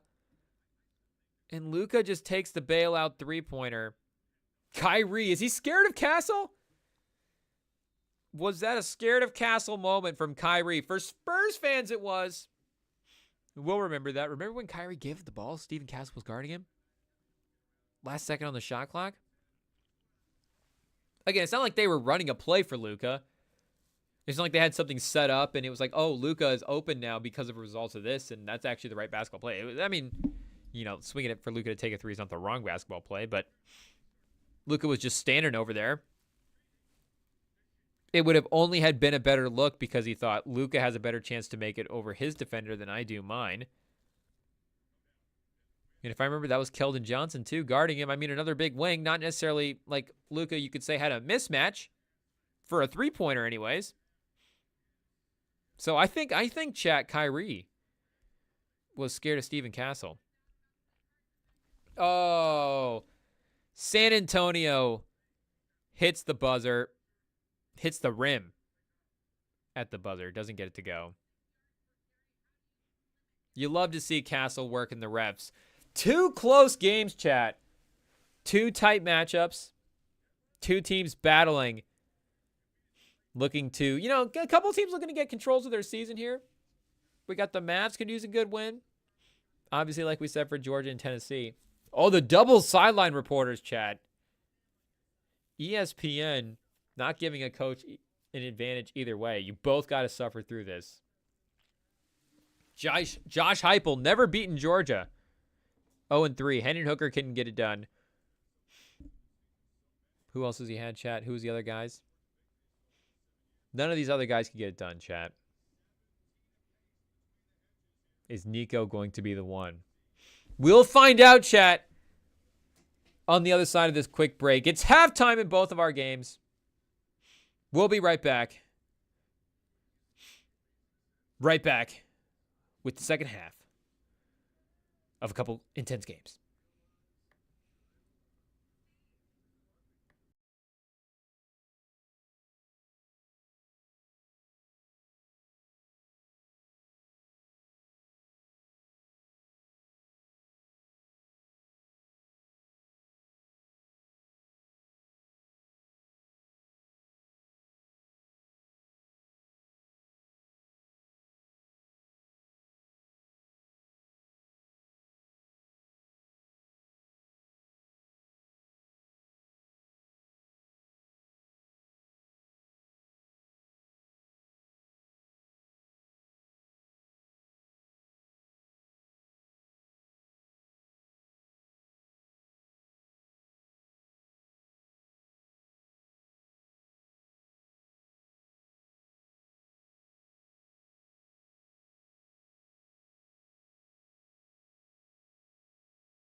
Oh, what? 3, 2, 1. Are we back? Okay.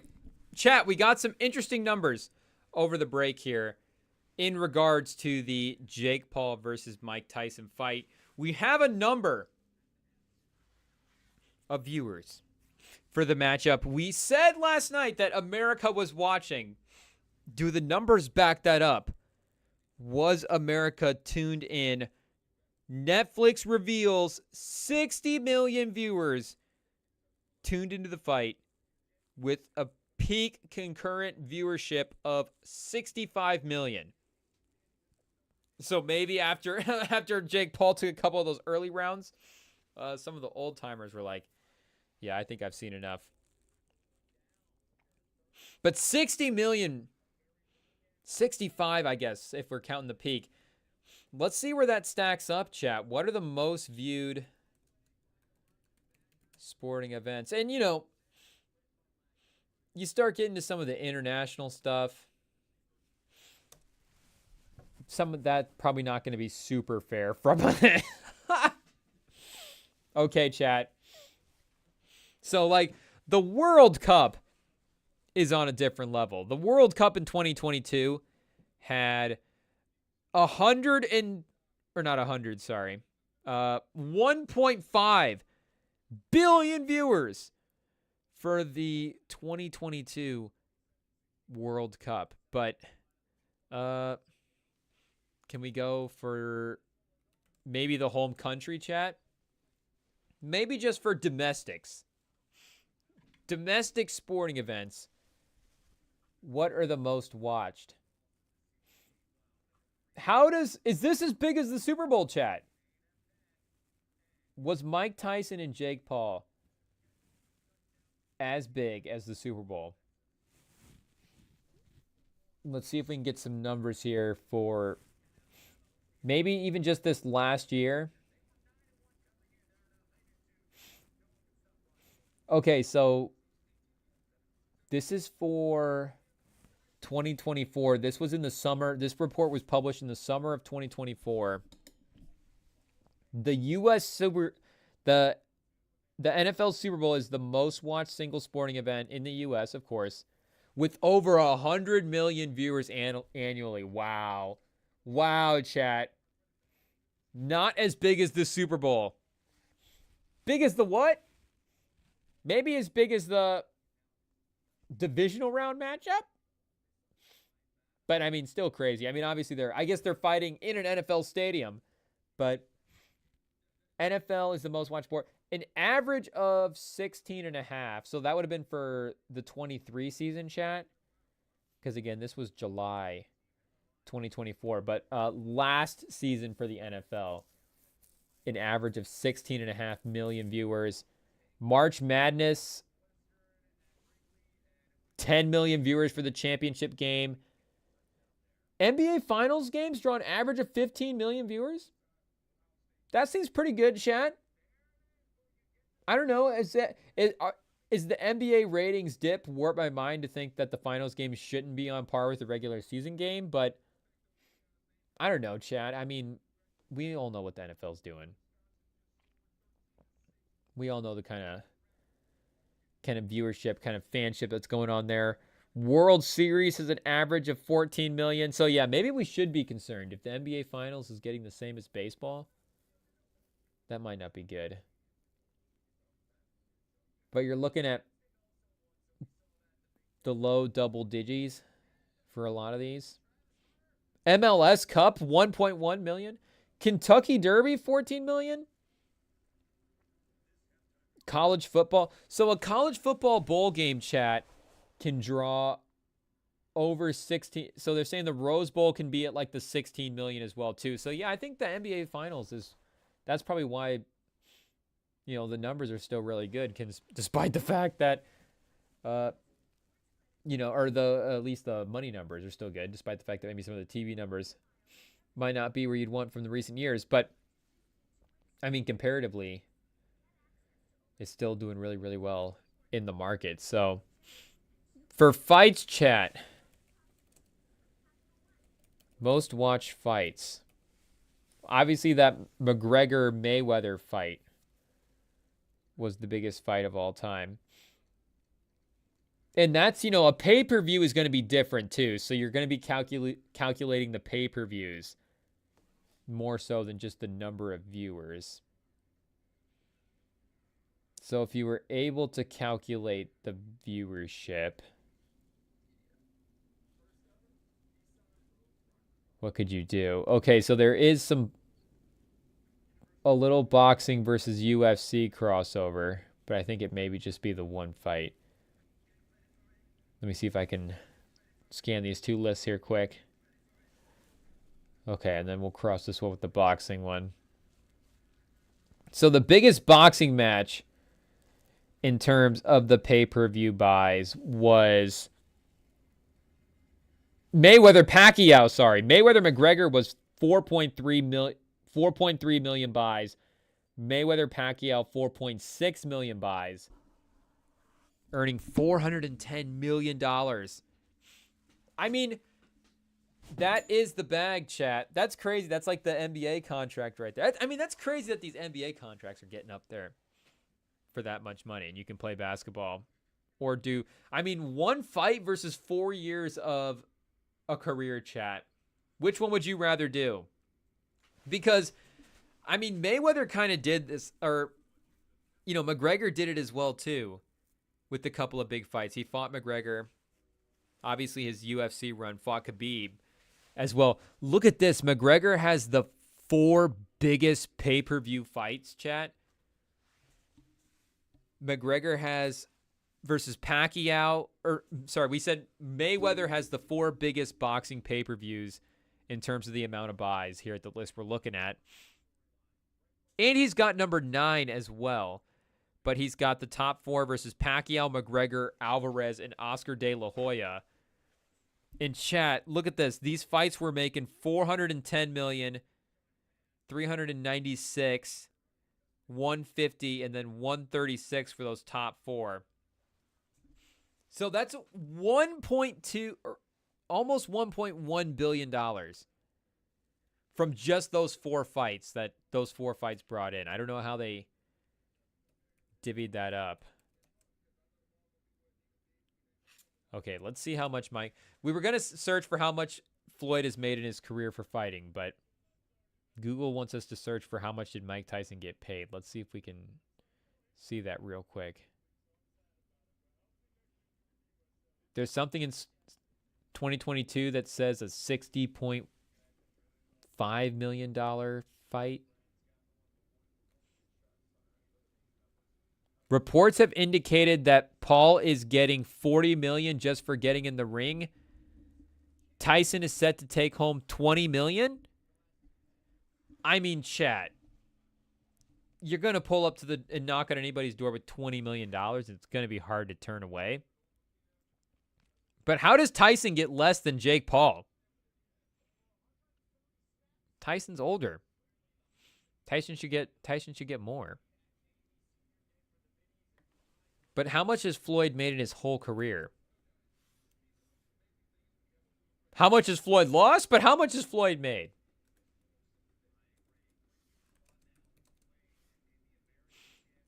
Is it in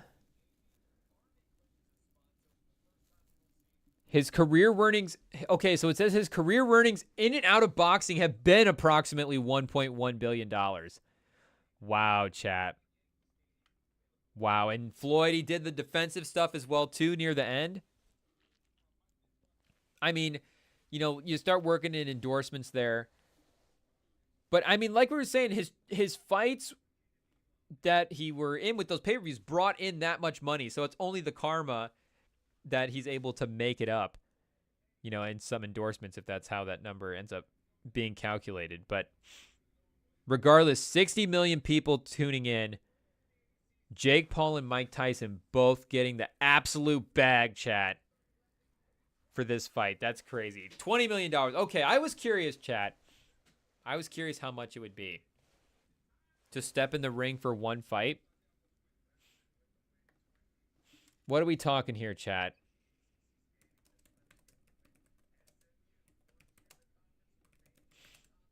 For one fight, how does that compare?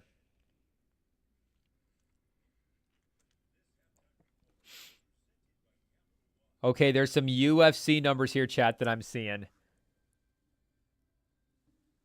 And if what I'm seeing is true,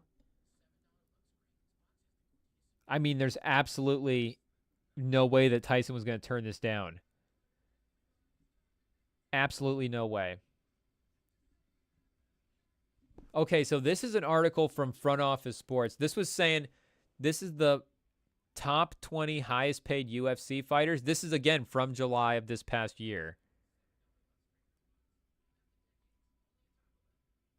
Conor McGregor is number 1 on the list, chat, at $39.3 million for his entire fighting career. And if that number we just saw, chat, is real, Jake Paul made $40 million on this fight. Oh, chat. Yo. These guys both won. No wonder Tyson was so happy. And I mean, Tyson was happy, I think, just because he didn't get knocked out as well, too. But no wonder Jake Paul was not necessarily like... Because, I mean, let's be honest, chat. I think Jake Paul could have gotten it. I mean, Jake Paul could have... And, you know, Tyson's power as well, too. Like, we saw early in the fight the way Jake Paul was sort of being really cautious with his defense. But especially as Tyson got tired over the course of the fight, I mean, Jake Paul could have really killed him as well. And, you know, really killed him is maybe a bit of a stretch. But you get what we're saying. Like, he really could have laid on the pressure and really made it tough for Tyson to stand near the end of that fight. But maybe Jake Paul's conditioning as well, too, was not where it was, like, totally supposed to be at some point. But let's fact check this real quick, chat, and see if we're totally wrong here. We'll see if we can find... I guess we'll pull... Do we pull the numbers up, too? We'll see if we can show them to you. Just to know if we're not crazy. But let's see if we can find these paychecks. Because number 2 on the list was Khabib at $22 million. And again, Tyson made $20 million potentially off of this fight against Jake Paul. In one potential boxing match in which America tuned in and neither of them got hurt, they both matched potentially their entire career's worth of earnings in one night. I mean, shout out to Netflix. You love to see it. I mean, can Netflix like run the American budget? Because if this is how they're using subscriber dollars to pay for this Mike Tyson Jake Paul fight, I think it's money well spent. Now, maybe the fight itself was not, you know, the most like awesome fight of all time. But I mean, again, the anticipation for the fight was awesome. Just the fact that for a whole new generation, we got to see Tyson. I mean, that alone, I think, was worth the money. I'll subscribe to Netflix again just to honor the fact that they brought Mike Tyson back. And we got to see him fight. Okay, yeah, chat, look at this. Let's see if we can get this pulled up here and show you guys what we're seeing. And maybe you've already seen this as well, too. So maybe this is not new. Maybe we're just... Maybe you already help us confirm that this is the case. But... Okay, look at this, chat. While the promoters of the event, Paul's Most Valuable Promotions, and the Texas Athletic Commissions did not disclose the purses for the fighters on the card, rumors and estimates online put Paul's earnings for the fight around $40 million, as Paul said in an interview ahead of the fight. Tyson, meanwhile, is somewhere in the neighborhood of $20 million, according to Tyson's friend and former two-time UFC division champ Henry Cejudo. Oh, geez, chat. Page glitch. Let's see if we can get back on track. I'm here to make $40 million and knock out a legend, Paul said at a pre-fight press conference. While Paul did not accomplish... Chat, it's fighting us. While Paul did not accomplish the latter, he most definitely did the former, as the AT&T Stadium was packed and the MVP announced that they had surpassed the Texas record live gate at 17.8 million. The record was held by Canelo Alvarez when he beat Billy Joel Sanders inside the stadium. Shout out CBS Sports for the information in this article. Yeah, chat, we were saying that thing was absolutely packed to the gills. That thing was as full as you could get a stadium for an event. Because I don't know if there's an event, a sporting event that you could have in a smaller arena than a boxing. Well, maybe there's a couple other kind of fights, but human fights. That's about as small of a sporting stage as you can get for. Let's see if we can get this up here, chat. Sorry, I'm trying to fix the camera. Okay, we're back. It's about as small as you can get for a sporting event venue. So that's about as many people as you can pack into that stadium, I would guess. Unless, maybe they play a college football game in there. But no surprise that they're smashing the ticket sales records. So apparently it's unconfirmed. Okay, so as we dig into the articles, unconfirmed, not sources, but semi-sources. We need Woj back in the game to tell us how much these guys actually ended up making from this fight. But, I mean, even if it's half that much, at $10 million, how much did Tyson even make in his whole career? And again, with the boxing stuff, the boxers, they have a tendency to, they like to spend. If I mean, not even as a boxer, we would all do the same. Make no mistake. I would just follow Floyd around and go, he got that? I'll take one. Who needs an accountant? But for Tyson, for the career of Iron Mike, and think about when Iron Mike was fighting too. Like, this would be if like MJ was playing now. Oh, wait a second. Mike may have made actually a lot of money fighting. Who would have guessed? Okay, this is heavy.com. Do we have to open up heavy.com in an incognito tab? Is this a safe site? Okay, heavy.com is saying... Okay, so we're quoting heavy.com here. According to DraftKings, Tyson has made about 44... requote. According to DraftKings, Tyson has made about $340 million throughout his boxing career. On 15 occasions, his boxing matches were on pay-per-view, and 8 of them were purchased at least 1.2 million times, DraftKings reported. However, Forbes listed Tyson as the 11th highest-paid athlete of all time, with an estimated 685 in career earnings. He made $100 million fighting Lennox Lewis in 2002. DraftKings reported his biggest haul. The site reported that Lewis knocked Tyson out, and he did not have another title fight after that point. I mean, would you get knocked out by Lennox Lewis for $100 million, chat? What would you do? So, okay, I mean, Tyson, maybe did a lot better than some of these UFC guys in terms of the purse.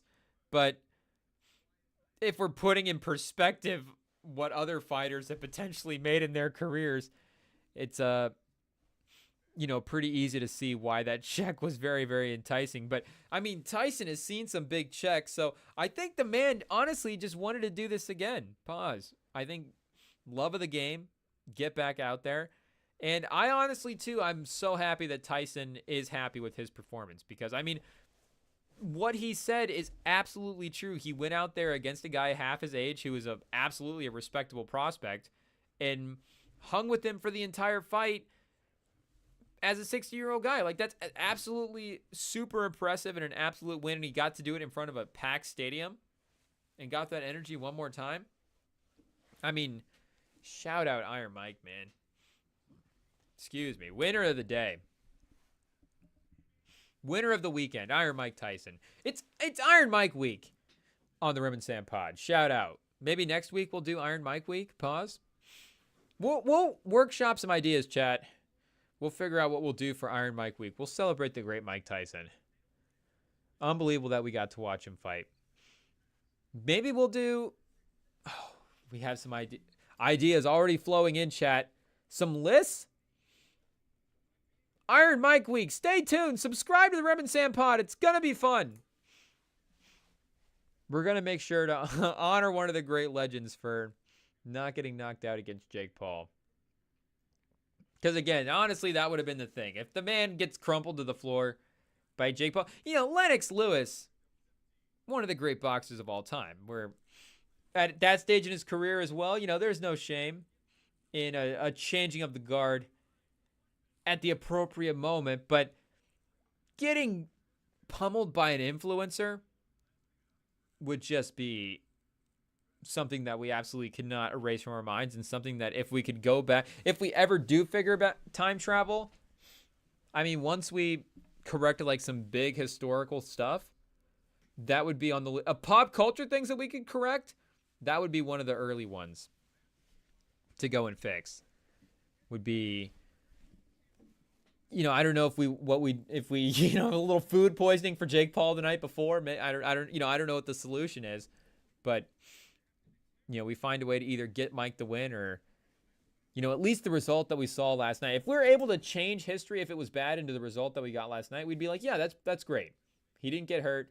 He lasted the whole time. Pause. And, you know, the spectacle was great. And the slap beforehand, we got some big moments. His cleanest shot of the whole weekend was in the press conference. Nico, maybe this will be the time for them to take a shot. 3rd and 6. Just inside of Georgia territory here. Second half starting for Tennessee, Georgia. Nico on the run. Hits the receiver in the hands. Maybe one of the better passes that he's thrown on the run, but the receiver was pretty heavily covered there. Is that a linebacker or a corner? Jeez, chat. Walker with the pressure. Number 2. And they're going to go for this. The analytics say yes on 4th and 6. They're kind of in no man's land. But doesn't their kicker have that monster leg? Let's test the kicker, maybe more so than Nico. I think Nico's been tested. 3 seconds, 2 seconds. They're going to take the delay, chat. Heupel going to burn a timeout 2 minutes into that quarter? 2 minutes into the half? No, yeah. Back it up, chat. They'll take the punt. They'll keep it moving. And John Jones, I think himself said of Jake Paul that if he was fighting both the Paul brothers, you know, he would try to get out of there. He wouldn't necessarily take him on head-to-head. Pause. Would not be a matchup he was be thrilled about. You know, I'm sure if John Jones sees me and my brother on the street, if for some reason we start scuffling, I think he feels pretty good about his chances about taking us both down. But Jake Paul and Logan Paul, you know, he said his strategy would be to try to run. So Mike Tyson not backing down from a fight that John Jones said he would back down from. I mean, respect to Iron Mike. You gotta love it. In Carson Beck, there's so many jokes we want to make, but make no mistake, chat, we've already had to take down a couple of streams, and we're not going to take down anymore. We don't want to lose it. We realize that, shout out to Sam, he'll be back in one of the upcoming streams here soon, but the couple of streams that he was on recently, we just had to take him down because of some jokes. It's just what it is. They get made, and then, you know, we're live. What do? The streams have to be hidden. They have to go away. They can't be seen ever again. So we'll try to be good. We'll not try. We will behave next time Sam is back. And that stream will be up. And you guys will be able to, you know, go back into the archives. Revisit our guy. But stay tuned. Like we said, subscribe. Rem and Sam Pod. Our boy will be back. He's not away. Make no mistake, people. The man is planning a wedding. The man is about to enter husband life, people. It's exciting times.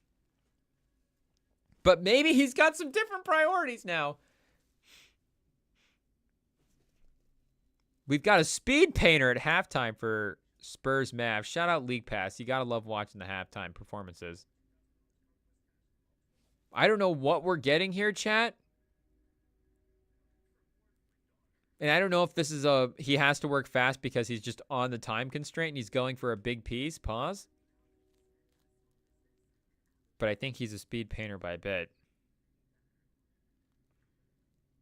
The painting stuff has not necessarily been in our algorithm recently. There has been times when we'll get like a real heavy, you know, artwork guy painting random stuff with like his hand and feet and just like random ways to paint, and we'll get the runs. Make no mistake, chat. Pause. But at the moment, has it's been a lot of pastries, chat?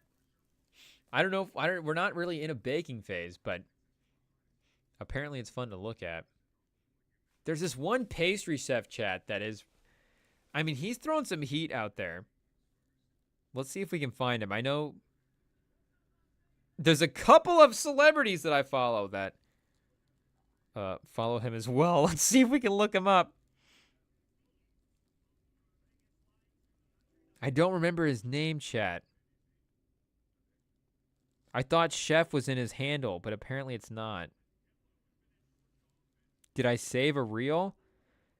Oh, this is a bummer, chat. Let's see if my algorithm stays true.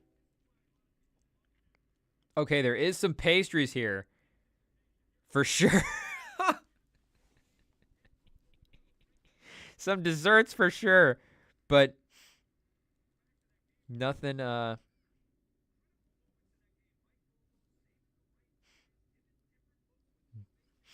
Oh, wait a second. Sam is... Oh, wait a second, people. Wait a second. Uh-oh, people. Stay tuned, people. We don't want to leak any information this time, but we may be getting a caller.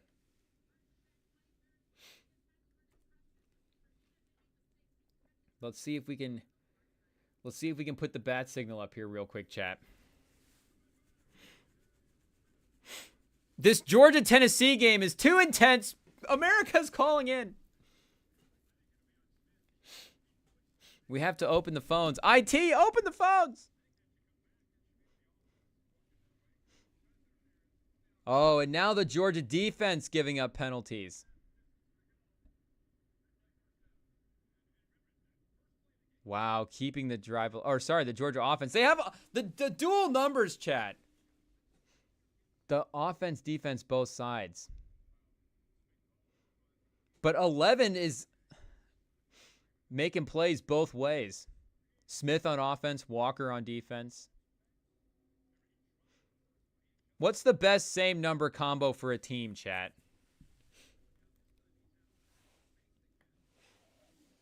Was there ever like a Florida State?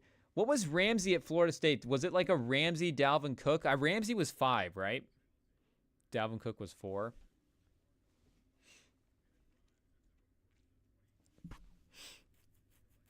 Maybe this Georgia combination has a chance to be in the mix. But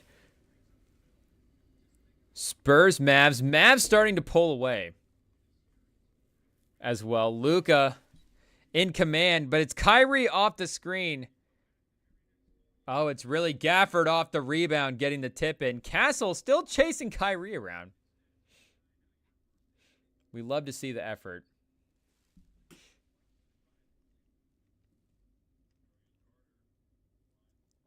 Oh, but Castle losing it on the other end. The handle has been a little loose tonight, people. And you know, with Wemby out there, there is a little of the collapsing in the obviously, you know, that's a whole other presence on the court. Keeping eyes, keeping defenders. Guys aren't going to be gravitating toward Castle as much when Wemby is out there.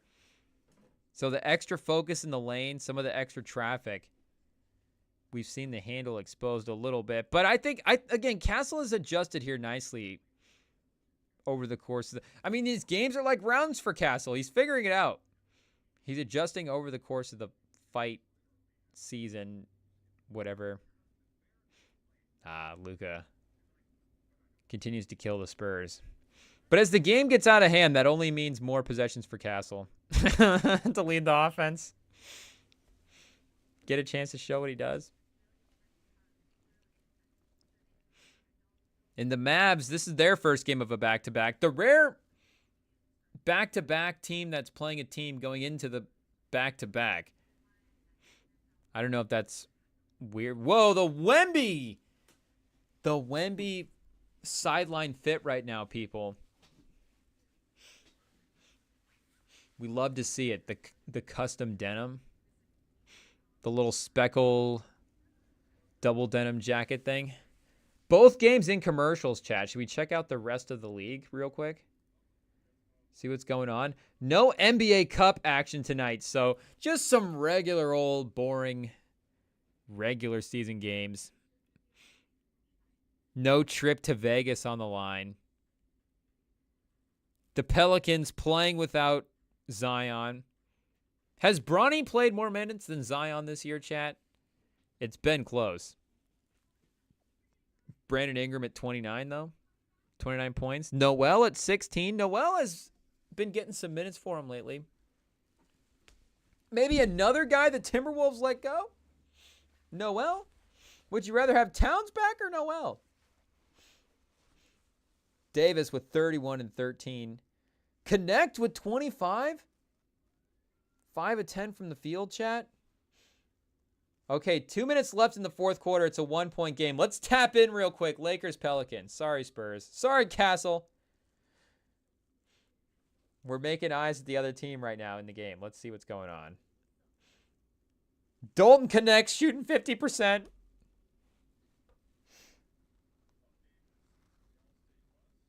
Oh, and the Pelicans have the lead when we jumped in, when we were looking at the score before the Lakers were on top. But LeBron with the 3 puts them back in the lead. Okay, chat. So is this Brandon Boston running the offense here at the end of the game for the Pelicans? Another young guy that they brought in that's been getting some minutes. Oh, and speaking of Jackson Dart, our boy, they just put him on Heisman watch for the Georgia-Tennessee game. Right now, I mean, I feel like you got to put Hunter and Gene T in a tier of their own, but shout out Jackson Dart. Ballard, keep an eye out. Unfortunately, Brandon Boston leading the offense is not able to lead to points for the Pelicans. The Brandon Boston versus LeBron showdown in the last couple of minutes. We'll see who wins this one. It's going to be another... Is that Christie in the corner? Are we getting a Christie, Reeves connect? So it is. It's Christie, Reeves, and connect around LeBron and Davis. We saw this a little bit against San Antonio. I like this. Redick running the younger guys against some of these teams here. Is Hachimura healthy? Was he playing tonight? Like we said, we just tuned in, chat. Okay, no Hachimura. No Cam Reddish either. So, wow, the Lakers with the young guys in the starting lineup. Taking on the Pelicans. LeBron, he can't be stopped. He can't be stopped, chat. Oh, he brings out the old celebration. The stomp is back. The stomp is back, chat. We missed the stomp. I love the stomp celebration, chat. I didn't love it in the moment because, make no mistake, those old school Heat teams were definitely battling with the Spurs in the finals. But I think it's an underrated celebration. Oh, a three-pointer right in Missy's face. Missy, another guy getting some good minutes.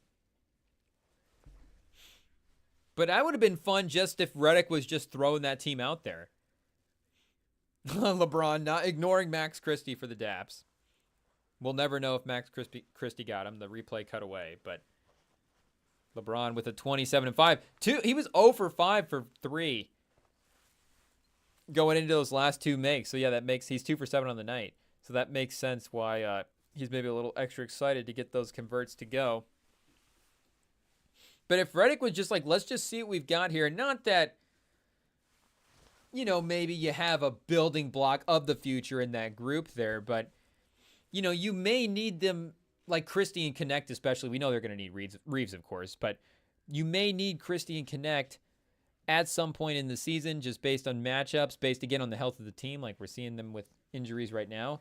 Let's see if Hachimura is not dealing with something maybe for a period of time here. Let's see if it was just like a night-to-night thing.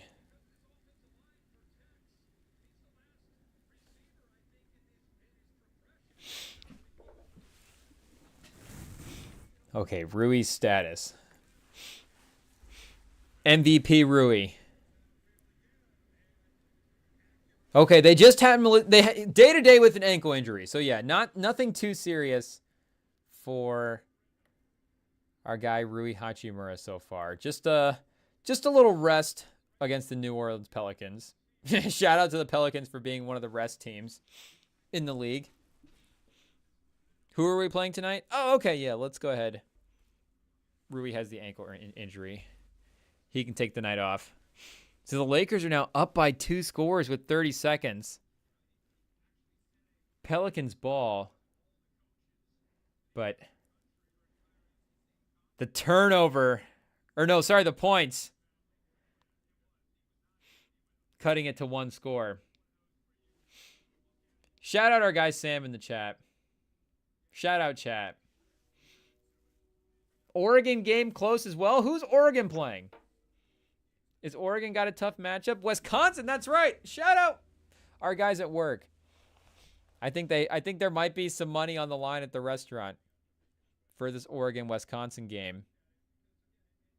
One of the Heisman watch guys, Dylan Gabriel, not able to convert a touchdown so far. He does have a pick.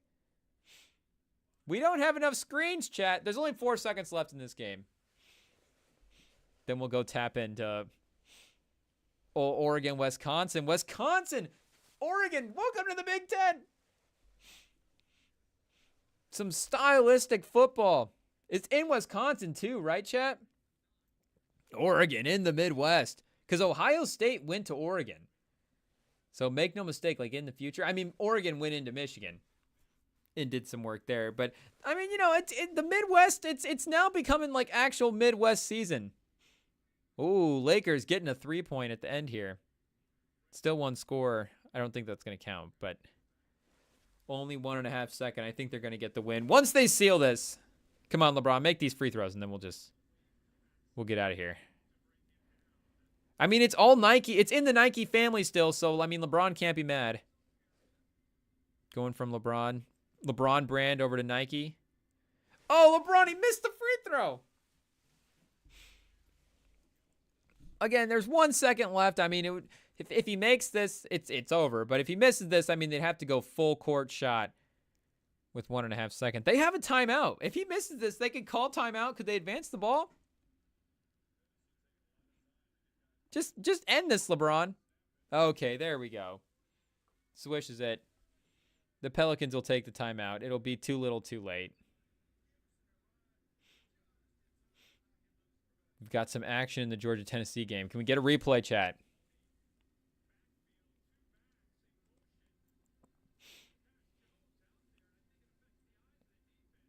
Beck. Oh, another touchdown.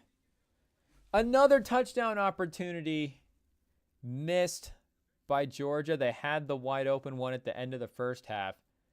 This one a little more physical. Maybe we have to chalk this up to a win by the defender. But now it's going to be a 3rd and 7. Okay, Oregon, Wisconsin. Here we go, chat.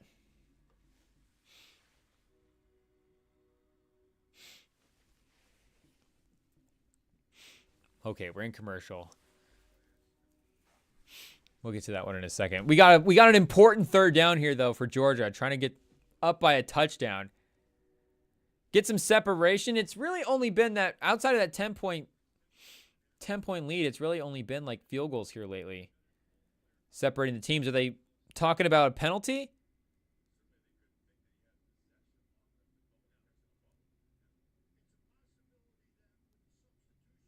They're reviewing for fumble? It looked like a pretty clean breakup, chat. I'm not going to lie. It looked like the defender just made a good play on the ball. Normal pass breakup. But apparently the committee wants Georgia to hang in there. They're going to give them a second life. It's only 7 minutes in the 3rd. And they're still in field goal range. I don't think you need to step in this early with interference. But the 5-4 Badgers. Badgering the Beavers. 2nd and 10 chat for Wisconsin.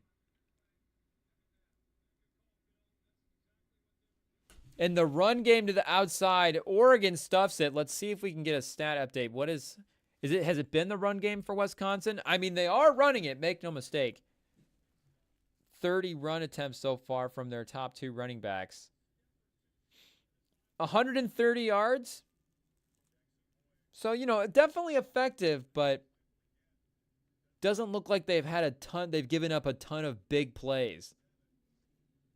The passing game for Oregon, or for Wisconsin, sorry, is not necessarily there as well. It looks like Oregon is moving the ball a lot better. 319 total yards, yeah, to 225 for Wisconsin. 17-16 on the first downs.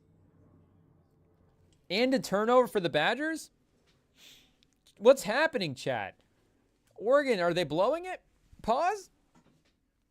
Hey, yo.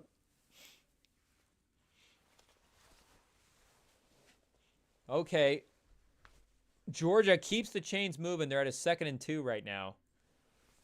Ooh, big stop by Tennessee. Brings up a 3rd and 1. Maybe are they gonna call for the chains? We may be getting a chain. Oh no, they moved the chains. Give them the first.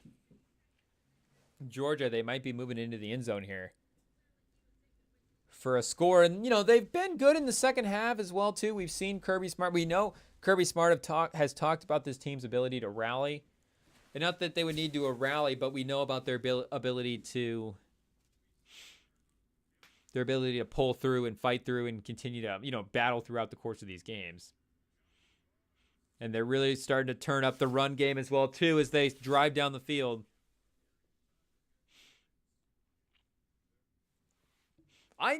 Let's see Georgia score here. I do want to see Georgia score. I'd get a little nervous. A touchdown anyways. I'd get a little nervous for the Tennessee side again. Oh, it's like, oh, now we got to go the length of the field. But you still get a touchdown or a field goal. You're right in it in close range if you get a stop. But let's put Nico in a situation here. I know, again, we're sort of later into the season. We know what we're going to get. But he still has a chance to prove himself. They're 8-1. If he has a good moment again in his first year, I think it'd be signs that he's continuing to improve. More so than like, well, yeah, but what about all the other moments? Be like, well, yeah, but that's just growth as a player.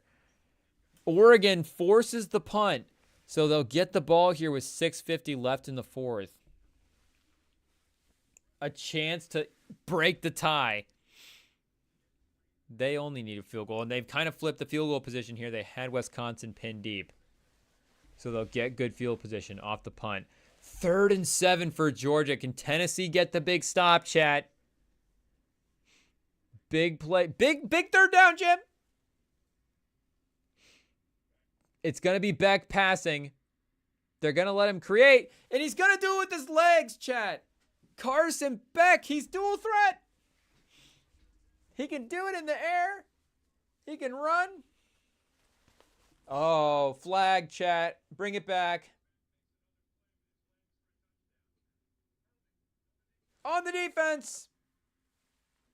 Georgia's going to keep the touchdown.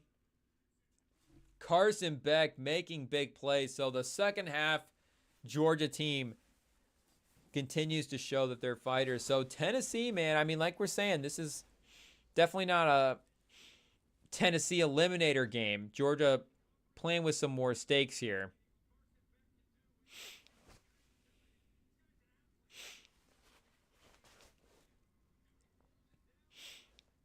But now Nico has to respond.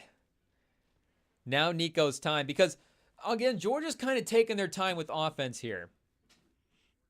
I know Georgia can definitely get chunk plays, but, they've definitely been more methodical this year. And we saw that drive take a little bit of time. So, if Nico doesn't get a nice drive here, Georgia's going to be maybe taking the ball into the third or fourth quarter before Tennessee's able to get this back. The Lakers getting the win over the Pelicans, but there was another game as well, too. The Raptors are taking the Celtics to OT? RJ Barrett? Celtics kryptonite? Keita in the starting lineup for Boston along with Horford. No Holiday. But Tatum and Brown. Tatum only 4 for 10 tonight. Grady Dick? I mean, it's not even good Dick tonight, chat. Only 1 for 5 from 3-point line. Barrett's only 9 of 22 as well. But the Celtics at home, apparently. Jaylen Brown 0 for 5 from the 3-point line. Do we have to go tap into OT, chat? We need a second. We need another screen, a third screen, chat. Fourth screen? More screens, chat. And it's looking like they're saying Oregon's passing game has been a little bit more efficient than, at least more efficient than Wisconsin's pass game in the second half, but maybe more efficient in the first half. A good run to start the drive, chat. I feel like now that we've tuned in, Oregon's going to move the ball pretty successfully here. Fourth quarter, game on the line. I mean, number 1 team in the nation. Let's not forget, chat. Oregon's one of those teams. It's like, even if they have the number 1 ranking, I feel like we've never actually think that Oregon is the best team in the nation. But this is about as close as they've been. I mean, those Mariota, Chip Kelly teams. But even still, I mean, now they had some pretty dominant playoff games. Championship bowl games in there. And there was a playoffs setting with Mariota. Mariota played in the playoffs. Winston, that was the first year. So they're running off that right side, chat. No Bucky Irving for Oregon. It doesn't matter. Bucky Irving Ewing theory? Somehow the better move for both teams. Oregon's number 1, Bucky Irving. He's better in the NFL. James is the workhorse on this drive, chat. They don't need Gabriel at all. How is Gabriel on Heisman watch if James is leading the offense at the end of the games when it matters?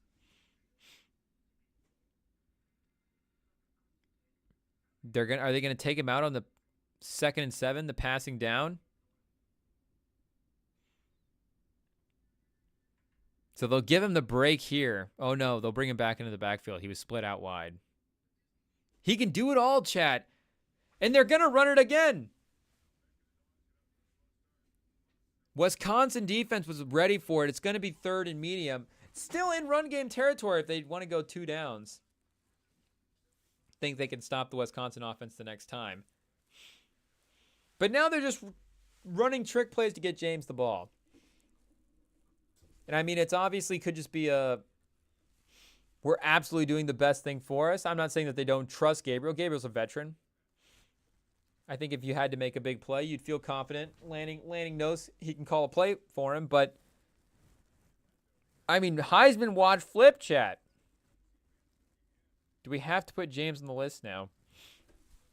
In college is one of those things where, the running back can he be more important than the quarterback for certain teams? Gabriel, I mean, he's doing with his legs on 3rd and 4. He picks it up off the scramble. Somehow, Gabriel can get fallen on by a defensive lineman, get back up for the next play. Anthony Richardson taps out on a slide. It is what it is, chat. But he's back. Make no mistake. Oh, is Sam in, chat? Okay, chat. Apparently we're having IT issues, chat. We'll see if we can get a brother in the stream here. We'll see if we can figure this out. I thought we had done the proper steps, but apparently not.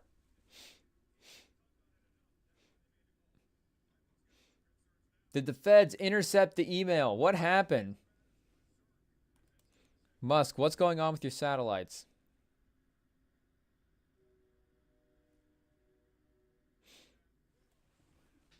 Okay, chat. I think we're getting it.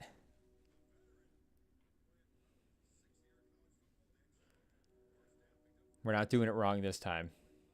Make no mistake, chat. Round 2. Is round 2 always better than round 1, chat?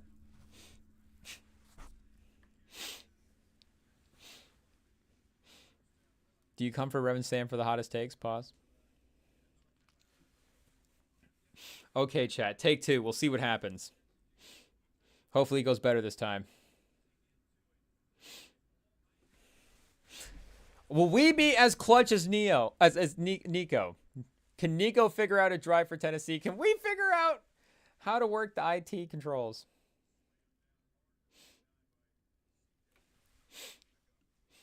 Third down, chat. I mean, this is what we're saying. A minute drive here for Tennessee. And then Georgia's going to get the ball back.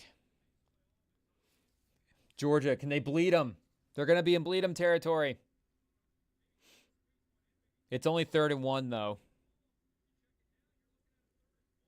Here we go. This is that Georgia front, though. Nico working out of the gun. The little 2 halfbacks in front of him with the running back to his side. So he's got a lot of blockers, yeah. Still able to pick up the yard, but whew. Tough times if you're nervous times if you're a Tennessee fan.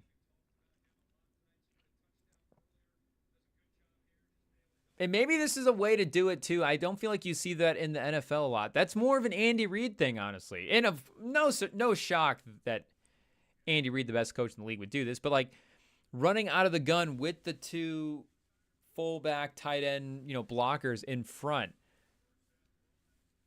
because you lose that head start with that running back lined up right next to the quarterback. Okay, chat. Give us a second here. Let's see if we can get this figured out.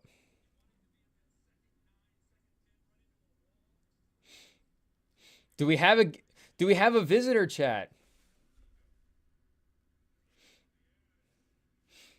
Will it load?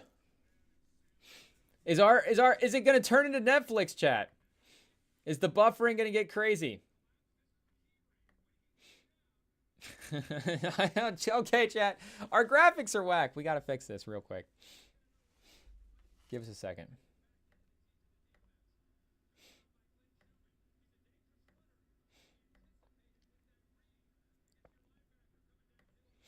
Okay.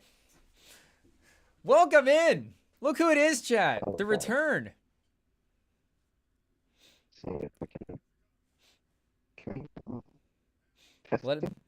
Testing. 1, 2. Can you hear okay?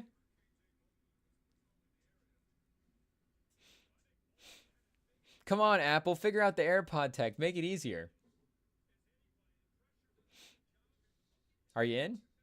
1, 2. We've got Stephen Hawking, Sam Hawking today. 1, 2. Why is it not working? Oh.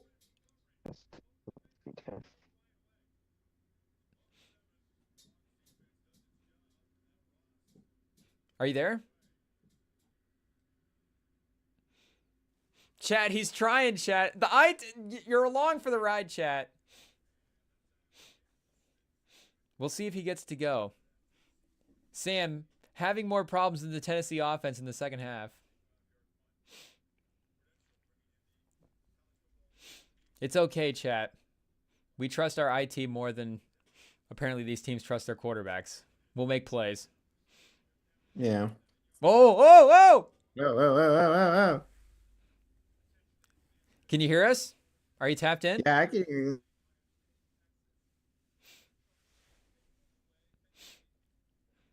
We can hear you. We hear you clearly. Are you tapped in? You were coming in good there. Pause. That's great. Off to a hot start, chat.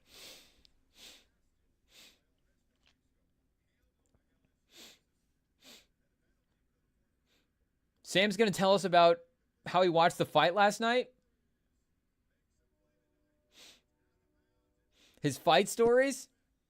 It was insane. Did Sam watch the fight? I think he did. He's watching the fights right now, of course, between Big Ten and heavy SEC matchups. Oregon with the missed field goal. Wow. Wisconsin. It's still tied. Oh, gosh. Oh, wait, did he make it? It looked like he got tipped or something happened. Oh, he did make it, chat. Wow, okay. An ugly make, but the ugly duckling still goes in. 13-16. 2.5 left. Is that the one Oregon you got game? on in the background right now? I was watching all of them. No, I was. Yeah, I does was Stream keeping East have a multi-view? Yeah, we were keeping track of the Oregon game,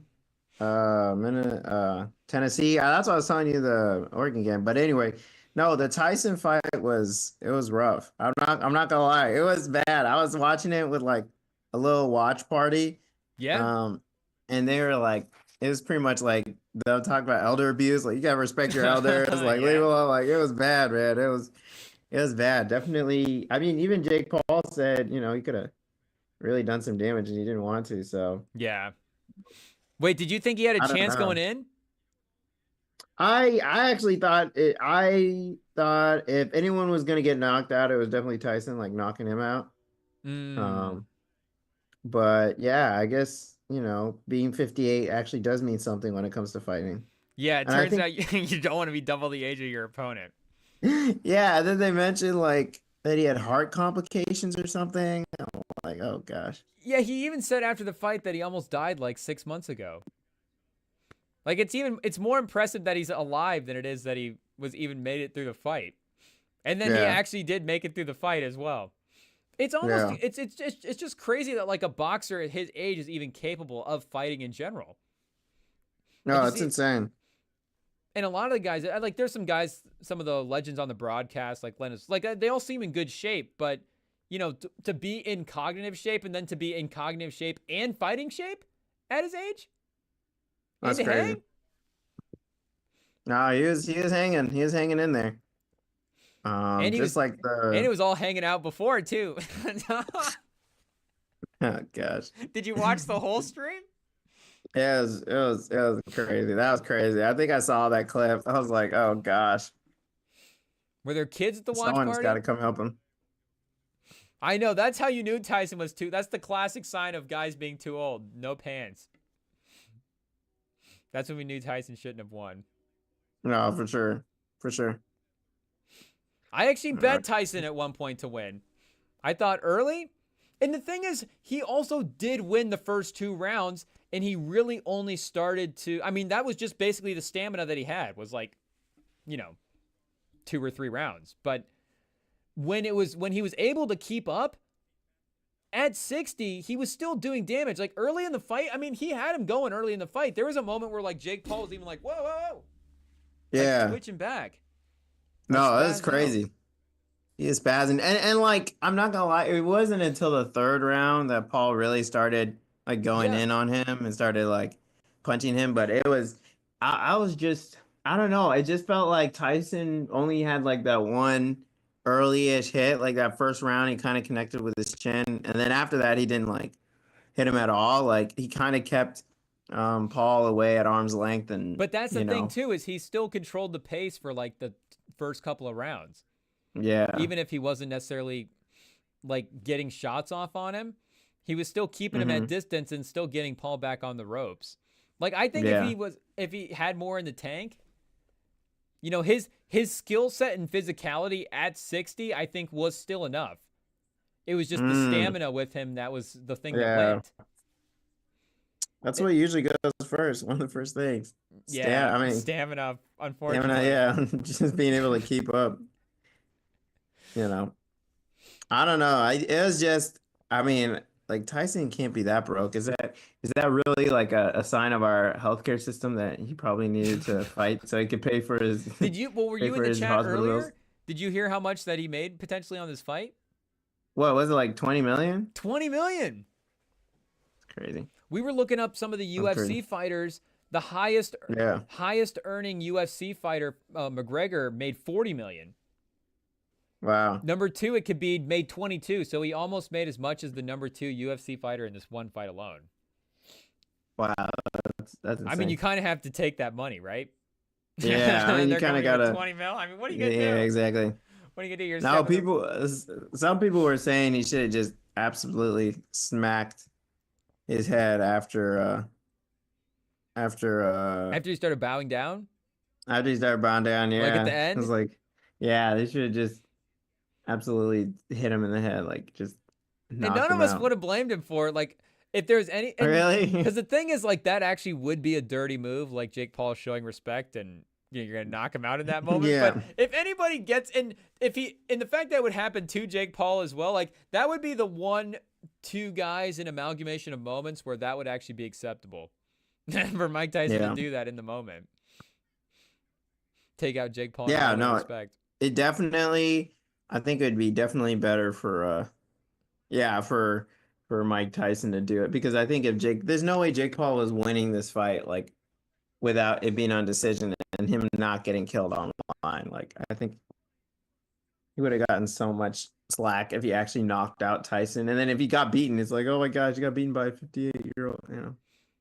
And are there any old athletes that you would trust to like win a matchup against a younger athlete?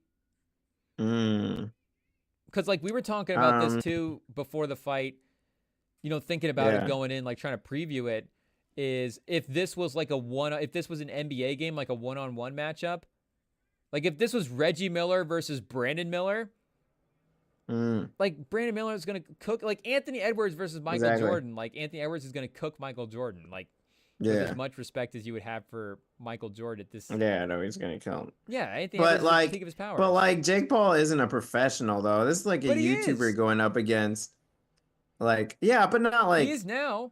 Not like Ant though, is it? Well, but even still, like I don't know, Michael Jordan versus Bronny. Like, who's Jake Paul? Yeah, I think that's a good, like, yeah, that'd be not bad. Like, how many NBA legends is Champagne taking one-on-one? I don't know if he could beat Larry Bird still. Larry Bird, he's gonna cook Larry Bird. Nas Reed versus Charles Barkley. That's funny. That's funny. Nas Reed would kill him though. Nas Reed is physical, like he's huge. I mean, I guess Jake Paul's a lot bigger. Maybe golf is the only one. Okay. Yeah. Like an old Jack Nicholson versus, you know, Rory McIlroy. And maybe McIlroy just blows it in the back nine. Pause. But like if it's, you know, or if it's like a football game, like an Oklahoma drill, like, you know, you're not going to pick a 60-year-old defensive tackle to stop Najee Harris in an Oklahoma drill. Yeah. No, football doesn't work. But you can't have. That's probably the only other sport that would match the physicality of boxing. Yeah. Yeah. WWE, I guess. I don't know. Maybe. But the other sports, like, it would just be like still like, would the guy have the skill and the athlete stuff to kind of keep up? Like, not necessarily could he even just, like, what kind of brain damage was he going to take at 60 in a fight as well? That's true. Maybe tennis? Yeah. Pickleball? Tennis. I think tennis is pretty athletic. Yeah, pickleball could be good. Yeah. If I mean, whoever ultimate the frisbee. Shout out. I think it would be pretty True, good. I've been cooked by a couple older people in ultimate frisbee. It Yeah. happens. We have like the right throws, the perfect throws. Like honestly, Some crafty routes. timing and throws can, yeah, like, or like experience with each other, like players playing. Like How old's Jerry Rice? I've seen Masters teams, like teams with like 60 and over players beat like solid decent teams. It's not unheard of. Well, that's like every time you go to like a summer camp, they always have like a campers counselor Yeah. basketball game. If you ever go to like those stay away, week long summer camp ordeals, usually at the end of the Yeah. week they'll have a game where the top basketball players amongst the campers will play a group of the counselors. And the counselors, at least in the camps that I went to, always seem to win the game. They would never be like actual better basketball players, but they'd always just win the game, They rebound, they Yeah. move the ball. Boxing out. Yeah, just doing the fundamental things. But, but those guys are still like, it's not like the 60-year-old counselors are getting out there. It's still like the 40 and, the ones that can Yeah. actually hang a little bit. You're not Yeah. sending your older guys out there. No, you're not. No, you're not. Man, this Wisconsin Oregon game coming down to the wire though. 4th and 4 for Oregon. Oh, are they gonna go for it? Where are they at? 149. They're, let's see. And Danny Lanning. Did you really, I mean, at the beginning of this year, did you see Oregon being like this good of a team? Well, I don't know if I necessarily have the best lay of the land going into the season for Yeah, me neither. some of the teams. But I know they were super high in the preseason ranking, and they brought in Dylan Gabriel. But Yeah. oh, it's a fake. Oh, fake. It's a fake. Oh, is that?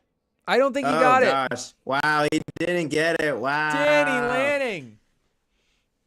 We know he's one of the ballsier coaches, but why did they do a running one? Ooh, big time moment. 1:45 left on the clock. and that's an interesting spot to go for it there too, because if they make that, they're up by a touchdown. Yeah, he definitely didn't make it. I don't know why they're Now doing a field goal ties it. They still have to go, quite a distance. Obviously, he trusts his defense against this Wisconsin offense, but is the Celtics game over yet? that was an OT. Oh, they won. Yeah, Did they get him? won. Yeah. Yeah, 123, 126. They were going to Did turn you it on see? there. Yeah. Well, they're gonna hit a 3. I was hearing you earlier read off their stats. That's crazy. Yeah, they were not shooting well. There we go, Wisconsin. Okay, the quarterback's on the run. Well, if they're going to play prevent defense, then yeah, maybe Wisconsin's going to move the ball. Also, they have time. Like a minute 38 is not that short. Yeah, they got a timeout, Like, yeah, like that's. I don't know. Let's blitz this guy. Let's play the same thing. But Georgia as well too in Tennessee. Clock's not running down as much. 10 minutes in the fourth quarter. But Tennessee with in the midst of an important drive as well. Wow, we're all college football here. NBA is off the TVs at the moment. It's not. Well, you guys aren't playing as well. I did also love this Stephen Castle shout out. I tried to tell you, man. Castle's. Bro, you didn't have to tell me. I was all in. You didn't have to. Oh, wow. I think Wisconsin gave up the turnover. Oh, what just happened? Interception. Uyunglele? We got a pick. Uncle. Oh, jeez. Oh, gosh. The game's over. Wow. Well, I mean, they could still. See. Yeah, they're probably just going to kneel down here. But yeah. Off the batted pass. Oh, jeez. The pressure got to him. That's tough. He had to keep getting out of the pocket. Jeez. Wow, we knew we liked one of the Uyungleles. I thought it was DJ, but turns out the brother making the game-winning interceptions. Yeah. Making the winning plays. Oregon, the school crazy. of the little brothers. Herbert's little brother. They had Noah Sewell. They had the younger Uyunglele. Yeah. Is that Tua's brother? DJ? Yeah. Oh, DJ. Well, the one on Oregon. That's not. Yeah. Tua's a Tagovailoa. Oh, Tango. No, Oh, yeah, DJ. Yeah, there's a. DJ from the Clemson guy. Yeah, Oregon the guy State. who's losing on Florida State gets smashed. Yeah, is he even still Oh. starting? I'm not looking at the Do we Uyunglele doing a stats anymore. wellness check? Yeah, I'm not looking at him anymore. It's not worth it. I I'm just try gonna to. hold on to my It's stock. bad. Jeez, they lost last week, 52-3 against Notre Dame. Whoa. Yeah, I'm gonna. Yeah, they got Brock Glenn back in. Rip. Yeah. Well, there might be an opening in Tried to warn Tennessee. y'all. Nico throwing a pass into the ground on 3rd and 6. This might be There you another go, go for it Wisconsin's doing it. situation. Okay, good. Oregon's taking knees. Back to the NBA. Yeah. Thank goodness. Are there any games to watch? Oh, I guess there's Spurs, yeah. A minute left. Oh yeah. I texted it to you, but I'm making an official announcement on the pod. The Charlotte Hornets are my team of the year. Oh! I am LaMelo under Charles Lee. This team is looking really good. They just had, I kind of been cheering them up, hyping them up. If you listen when we watch them, love LaMelo, love Miles Bridges, kind of the pieces they have on this team, what Charles Lee is doing. And yeah, in a weak East, the East, as always, is kind of weak near the bottom. Like there's a lot of spots. Once after you get after the top 4 or 5, like the Pistons are a 7 seed right now. Like Oh, the East playoff is team? kind of wide open. They're kind of wide open. I think they'll get into the play-in.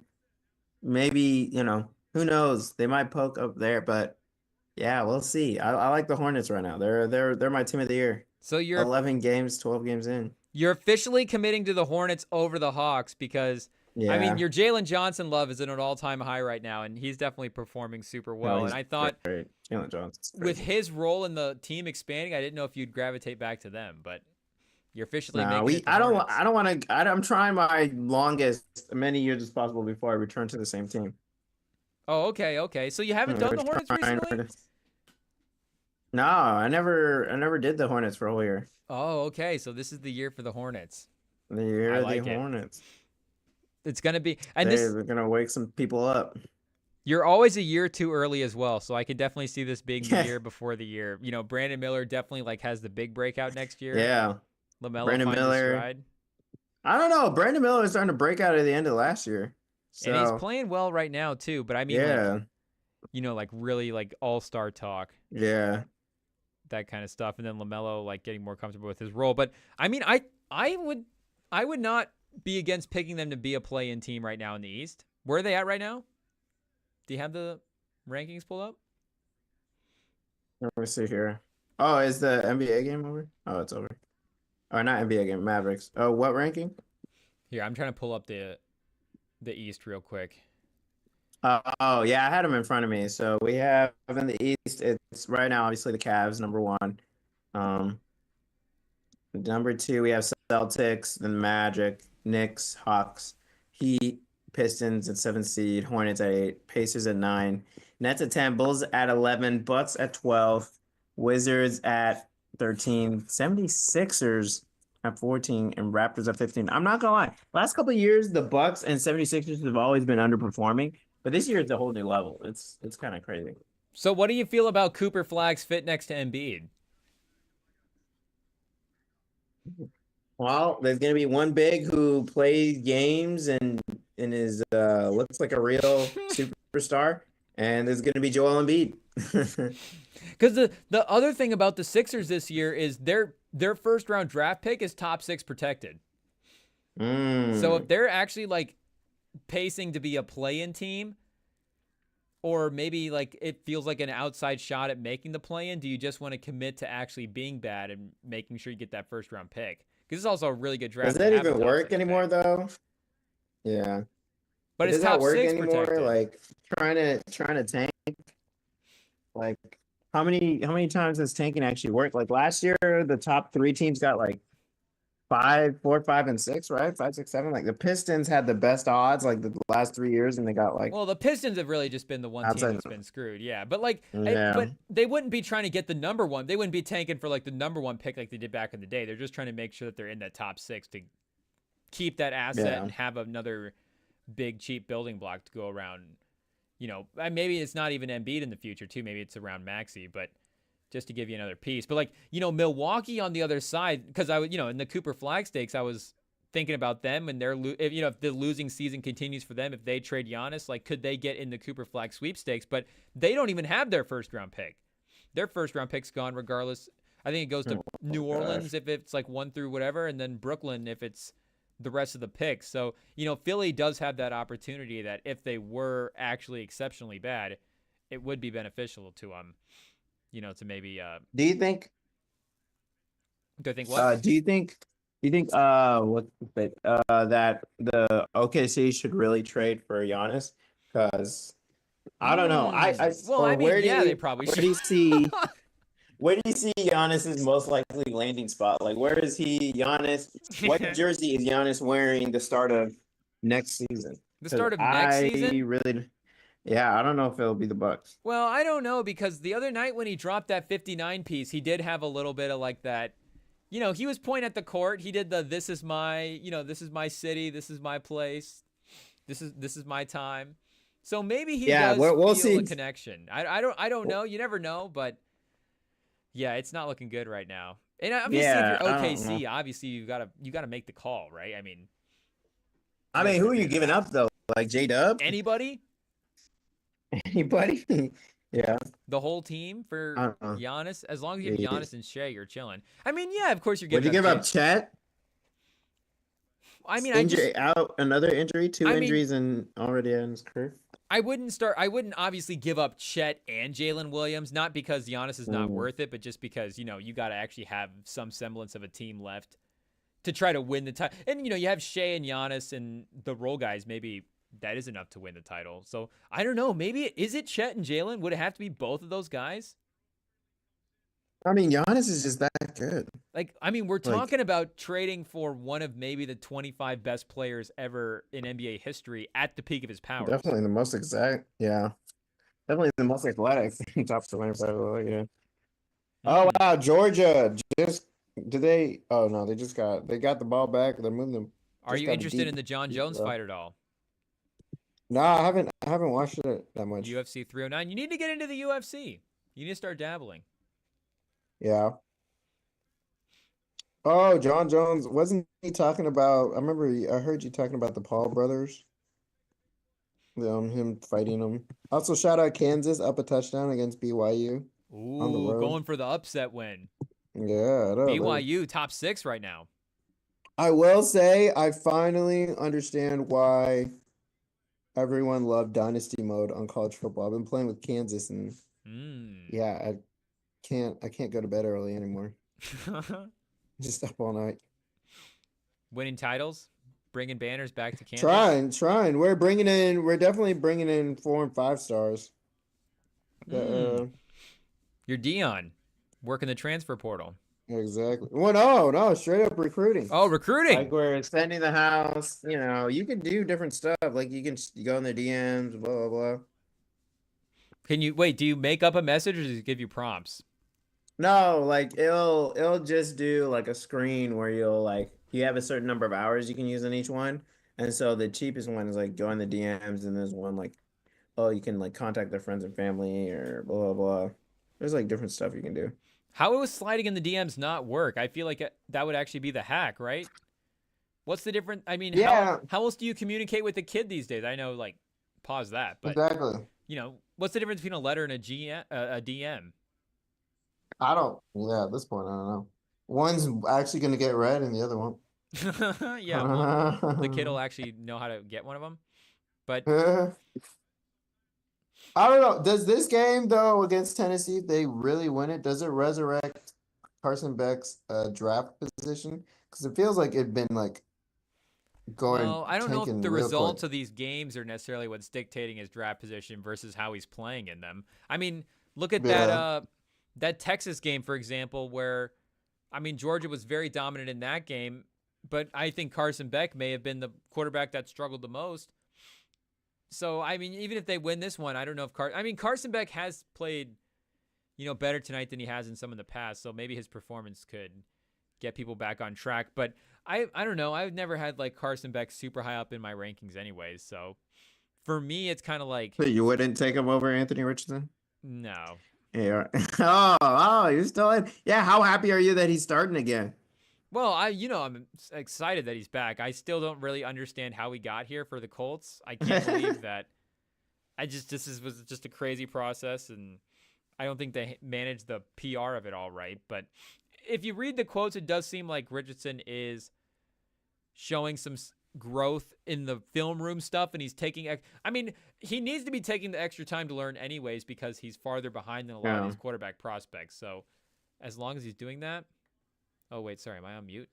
3, 2, 1. Okay, No, you're never mind. not. No, I We're think good. I was on mute Yeah, for you're the good. stream. Oh no.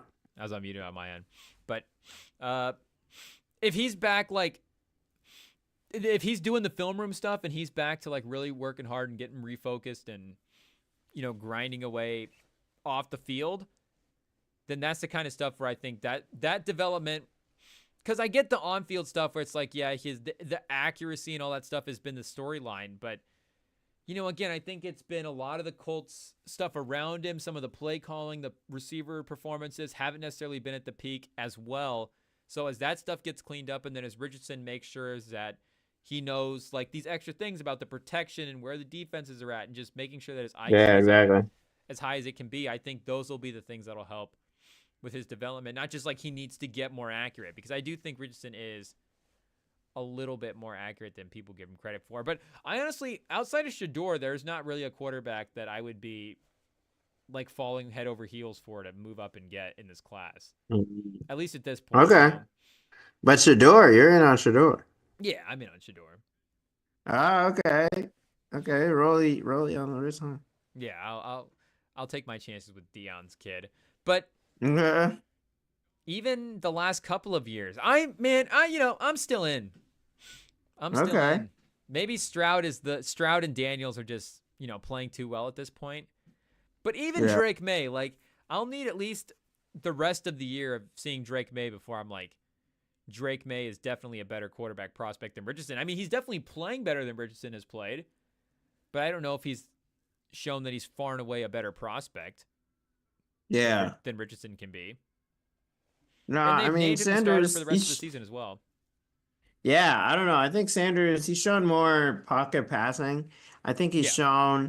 shown definitely a higher ceiling, right? Or not a higher ceiling, but definitely a higher floor of like But I don't what think he the can ceiling be thing as is a wrong too passer. either. Well, yeah, I don't know. I mean, Richardson, all he has is his ceiling, is how high it is. Like, you know, like how athletic he is, and like some of the throws he makes, absolutely insane. But even if he It's is insane still like a throws. heat checky throw guy, like if there just becomes some more consistency with that, Yeah, like Flacco, Flacco wasn't necessarily like a pinpoint accuracy guy, but he was going to get you big yeah, plays. There were going to be some big penalties, and the offense was still going to move down the field, even if it was going to be, a little bit yeah. differently than like the way Brady was going to do it. So I don't think he necessarily needs to be like the full on, all-time great quarterback for him to be the quarterback that the Colts need No, it necessarily. doesn't even be Mahomes. Yeah. Mahomes this year, maybe. Uh-huh. I don't know what the difference Jeez. has been. Yeah. No, it's been insane. How worried are I you don't that know. Butker's out now? Is that the most It devastating thing that's does. actually happened to you so far? You've lost That's definitely our biggest all injuries. these, and not even just the injury. What about all the guys you've lost over the course of the run? I mean, Tyreek Hill, the defenders that have, been in and out of the system. I mean, it feels like the Harrison Butker injury is maybe the next most devastating thing besides Mahomes. No, honestly, that's the scariest injury because for any scrappy team, you almost always need a good kicker. Like you just, I don't know. I mean, I guess, goodness, he needs knee surgery. But he's supposed to be back this year, Oh is what I Lord, thought they were saying. has to trim the meniscus in his left knee. Hmm. According to Ian Rappaport, surgery went great.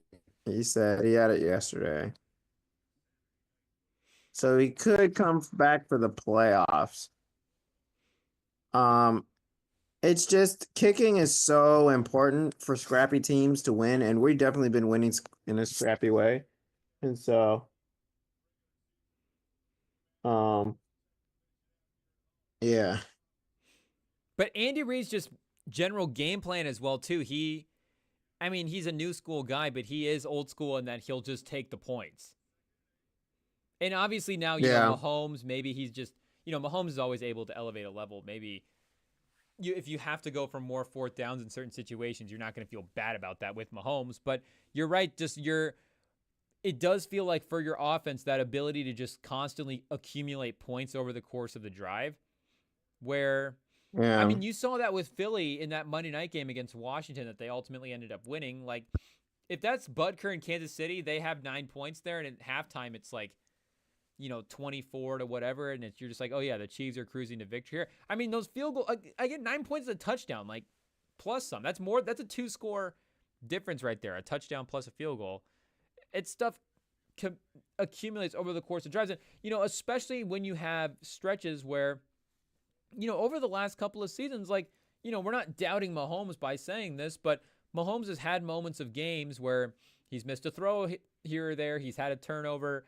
Maybe the offense has stalled yeah. out a little bit earlier than you need. And Butker's ability to get the points in those situations has still maybe making up for times when your offense has fallen short. I think that's like actually like one of the bigger football injuries potential. And again, you have Mahomes. He's the biggest cover up in all of sports right now, but that could be one of the bigger injuries. But the Lions also lost Hutchinson, who I would have said that about, and it may not matter. So maybe football is just weird with the depth like that. But I do think that this is like an underrated, important storyline. Yeah, no, it is. It is. I'm a little bit scared, but we'll see. Do you want to lose Yeah, I this week don't. against Buffalo? Just a little bit. Yeah, just Yeah, get just it a out of little the bit. way. Exactly. I mean, the history Plus, is nice and all. you want to like tease Josh Allen a little bit, right? You don't like the fact that Yeah, yeah. I he mean, gets you all don't this want to talk, yeah, you don't want him brooding. but like you want to build Yeah, him up a little bit to tear him down in the playoffs. yeah, exactly, exactly. Let him get a little confidence in the regular season. Let him think he's got something going for him. And then come playoff time, Mahomes, he'll do his thing. But Allen is one. They said he was 3-1 versus Mahomes in the regular season. Manning has a weird thing like that with Brady, One and where three? 3-1. Oh, 3-1, yeah. Manning has a weird thing like that with Brady, where he actually has a winning record versus Brady in the playoffs. And you're like, wait a Yeah. second. I thought Brady was the guy I was supposed to take here, but Manning's the guy with the head-to-head matchup in the biggest games. Like, I thought Brady was the guy that dominated. But for Allen, unfortunately, it's the regular season and not the playoffs. Tennessee still hanging around, 224. Just over 2 minutes left. Yeah, they're trying. Again, not totally out of it if they They're lose, trying. but Georgia needs it bad. Georgia down bad. No, hopefully down bad, ferocious. I can't believe Ferocious. you had time to make it here after being named defense secretary. That's pretty crazy. It was a surprising call for me too, but What a I big move. just, Straight yeah, from the pod to the cabinet. Who knew? Oh dear. from one to the other. Do we need to start making our own craziest list? Craziest list. Nick Bosa is named Ooh, Secretary of NFL Football. cabinet. Stay tuned, people. Subscribe. We're doing the NFL cabinet in the upcoming weeks. We got Who it. We got to write it down. who do we want as the Secretary of Defense in the NFL cabinet? Oh, jeez. Man, Kansas holds BYU to a field goal. Are you still winning? Yeah, 7-3. I don't know. I was looking at that game like I feel like I don't know, Sam, something about his teams. They're either like, winning championships or in these weird kind of upset moments. I just had a feeling that like Kansas might be frisky tonight against BYU. I know. There's just that there's that vibe, you know. You just looked at it and you're like, Is your dynasty team playing in real life? What's going on? nah, nah, because my coach would definitely. I'm telling you, even our team on college football playoff was actually really good. Like the quarterback and running back are like stars and stuff. But then the second year was rough. I brought in a like scrambler, so I'm going with like my freshman. Oh, Georgia scored another touchdown. Oh, Georgia. Yep. Barry, they're bleeding him. Can they bleed him yet? Holding strong. The red wave continues in Georgia. Tough luck for the Tennessee fans.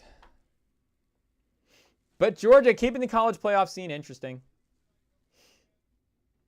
In the mix. Yeah. Wow. Wow. Now they're both going to be 2 losses. Same record. Georgia, will they take Tennessee's spot in the AP poll? Who knows? Should we get one more quick scan of the NBA night? Are we missing anything? Yeah, well, it's literally one game. I don't know. It's Kings Jazz right now. Did you see what's his face drop 60, Fox? Yeah, I was just gonna say that. He has 26 right now in the first half again. Jeez. Golden One Center, it's about an hour away from me. Whoa, 80 points through 6 quarters? Wow, De'Aaron Fox. Taking it to new heights. Okay, shout out. Did you see the new Corday album? Are you a big Corday guy at all, Sam? You know who Corday is? He's all right. He's all right. Yeah, I feel Yeet and Corday, I feel like, are in a little bit of different lanes. Yeah. Doing different stuff. Yeah. No, it's Corday, he's all right. Like I haven't listened to all his stuff, but yeah, no, he's all right. Last season, Kansas. Oh, I guess Kansas beat the BYU last season in their first year in Big 12. Oh, so they have it. Yeah. Oh gosh. You like Denzel Curry? You listen to him at all? Denzel Curry, he's all right. He's all right. Like none of those guys, I'll pick and choose. Like, like a charcuterie board. I'll take like their certain songs, but Denzel Curry needs. You need down. To end. You need. I think he would be a guy for you. Okay. I feel like you could do him. The Melt My Eyes album, of course, classic. Walking, one of the great songs. Have you heard the new Coach I's album?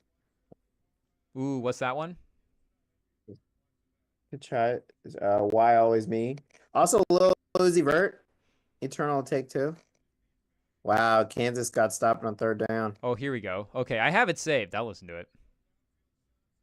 The Lil Uzi Eternal Take Two. The Coach Ice album. No, I listened to Eternal Take already. Yeah. How many songs did you save off of that What did you think? Like 2. Yeah. Oh, 2. Yeah, got 2? I like 2. There are some songs I think in the back half. Yeah. Not bad. More of a back half man. It's weird. Did you see that he made all the songs on his, like, all the songs in his stuff with the same sign on it? Like that sign he used in the... Yeah. I saw that on I wonder how he did that. I also saw rumors that album maybe is a little like when Frank Ocean had that time where he dropped like the bad album to get out of the label contract and then dropped his good album after that. Like, wow, well, this is a really good bad album. For Lil Uzi? Yeah, it was all right. It's pretty good. Oh, yeah? You give it the pretty good? Yeah. Is Lil Uzi like one of your guys, though? Like, are you a Lil Uzi fan? Yeah, I would say I'm a stan. I like okay, okay. Because I definitely mess with, like, a bunch of, like, the Lil Uzi, like, big hits. Like, I mean, Love is Rage 2, of course, is classic. Yeah. That's a mixtape that we were bumping, we grew up on that, 2017. Yeah. No, for real. The Way Life Goes, Neon Guts, 20 Minutes. Like those songs, Paradise, like, the big Uzi hits were really hanging, but I don't really say we would get like into the catalog, into the rotation as much as some of the other guys. But like I was saying, Love is Rage 2 being back in the mix when during the Eternal Take rollout, at least for me, was definitely Mhm. great. I've definitely been keeping that one around. 20 Minutes is a great song. Yeah, 20 minutes is great. I actually love that song. 20 minutes is Definitely great. being heavily played recently. By the way, how's your fantasy football going? Not bad. I think we're sitting at 500 right now. Okay. You reminded me to make Yeah. sure to check it before tomorrow's games. Yeah, no, my team is all right. I think I'm like 6-3. Oh, okay. So you wanted to brag a little bit. I see. I see. Or we've been up and down. We had a really good start, top of the league, and then it's been bumpy. What was his face? Mike Evans got hurt. Jonathan Brooks just decided Mmm. he'll never play again. Deontay Johnson got traded on. He's at like going to be a lot worse on the team he's on. But Bijan Robinson and Chase Brown have really turned it on, and now I got to trust Matt Collins and Disley for hope here. Let's You've trying to had like the 1 revive and it. 2 running backs the last couple of weeks. Yeah, no, they've been great. That's been crazy. Unfortunately, Chase Brown, I have not had a spot for him in my lineup, and I should have benched Brees Hall and put Chase Brown in.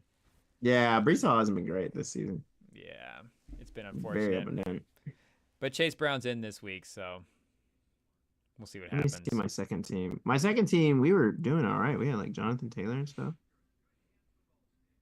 My second team's also 6-4. So the second team I accidentally drafted because I joined some league trying to get to another league. So let me fix it real quick. I got Kyler Murray as my starter. I need a quarterback real quick. Who Is he should I on get off bye? the waivers? Yeah, he's on bye. Hmm. Let's see. This is literally off the waivers type stuff. Should I pick up Derek Carr? Richardson? Is Let me Richardson on see. waivers? Daniel Jones. Who should I pick up? I might have to pick up Carr, not gonna lie. Don't pick up Carr. Pick up Richardson. I ain't got Richardson isn't here. Let's see. You know, Richardson was one of the hot QBs on fantasy because everyone's like, oh my gosh, Richardson's available. Yeah, nobody wants Richardson right now. I'm telling you, pick up Richardson. I don't want Richardson. Yes, you do. He's gonna get some running yards. You can pick up Derek Carr. Oh shoot. Whoa. I don't think so. Let's see here. Trevor Lawrence is sitting out there. Sam Darnold. I don't know. Was like a crazy active league. Just a crazy active random public league. Yeah. No, it's Anthony Richardson's just What about Cooper Rush? I gotta pick up Derek Carr, man. Why? What about Caleb Williams? Caleb Williams? Nah, he's not there. He's not there. Why is Derek Carr such a better? Tank? What are the points per Derek game? Carr's Look at the points per game between the two guys. Is it that it's much like different? 15. For who? For Carr? Yeah. And how many for Richardson? It's like here, let me pull it up.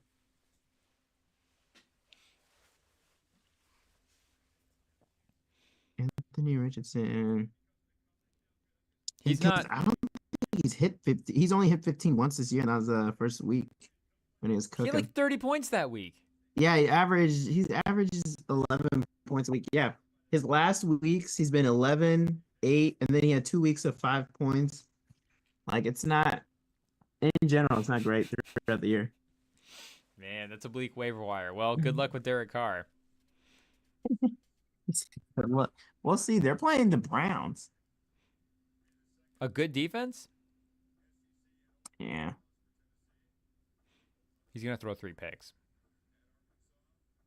Pick up Spencer Who's Rattler because catching he's gonna get the garbage time yards in the fourth quarter.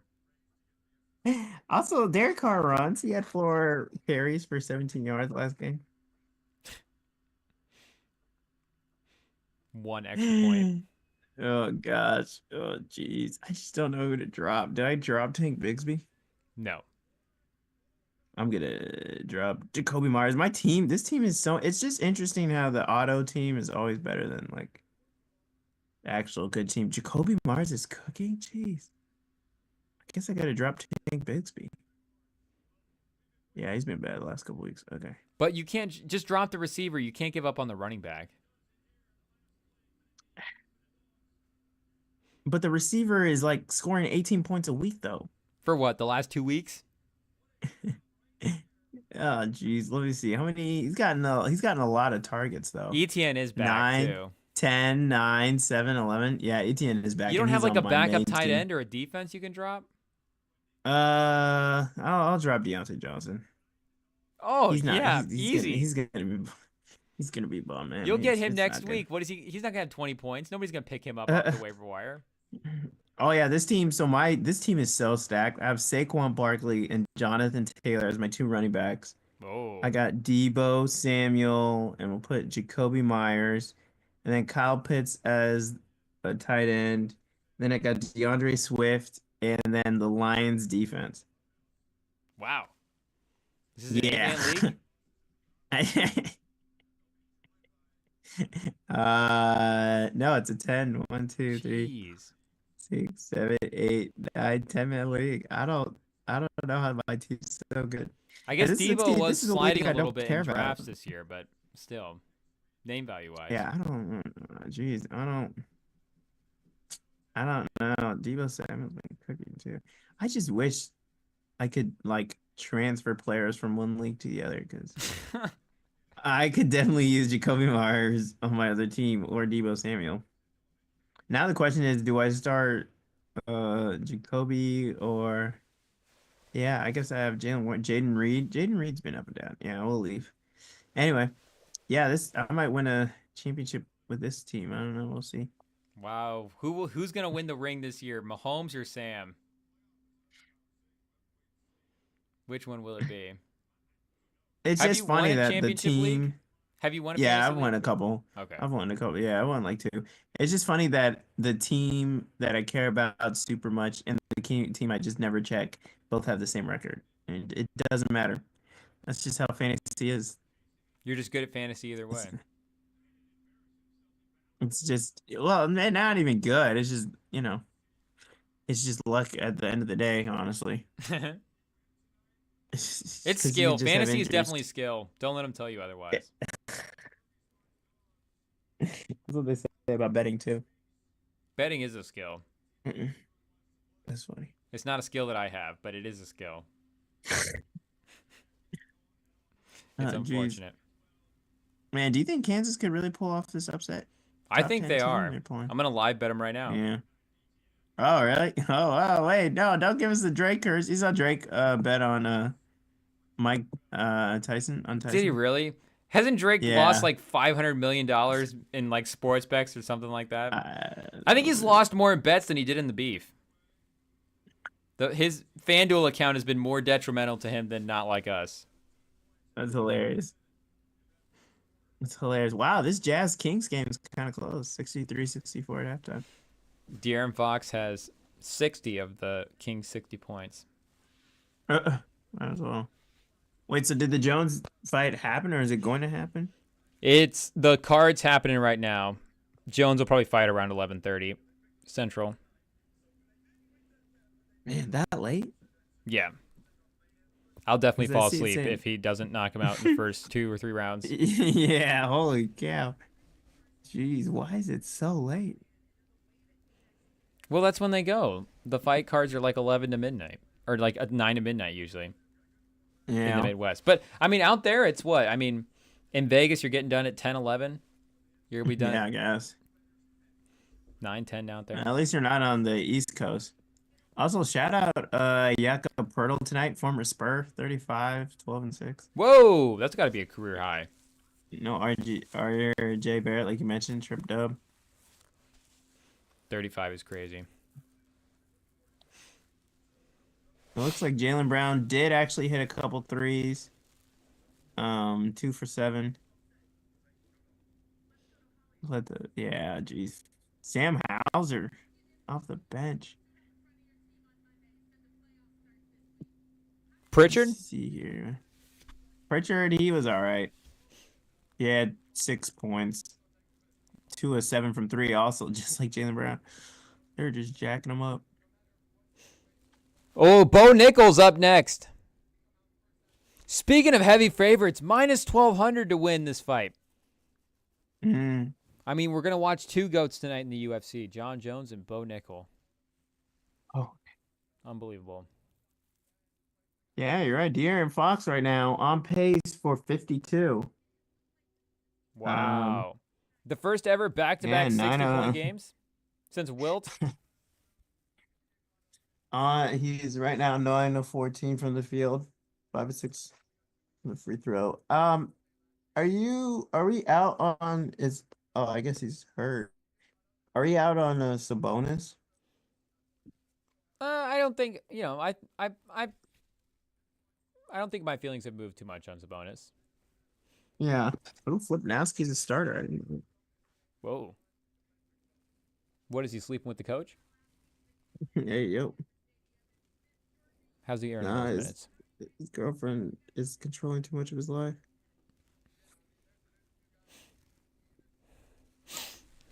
Okay, I think we did it, chat.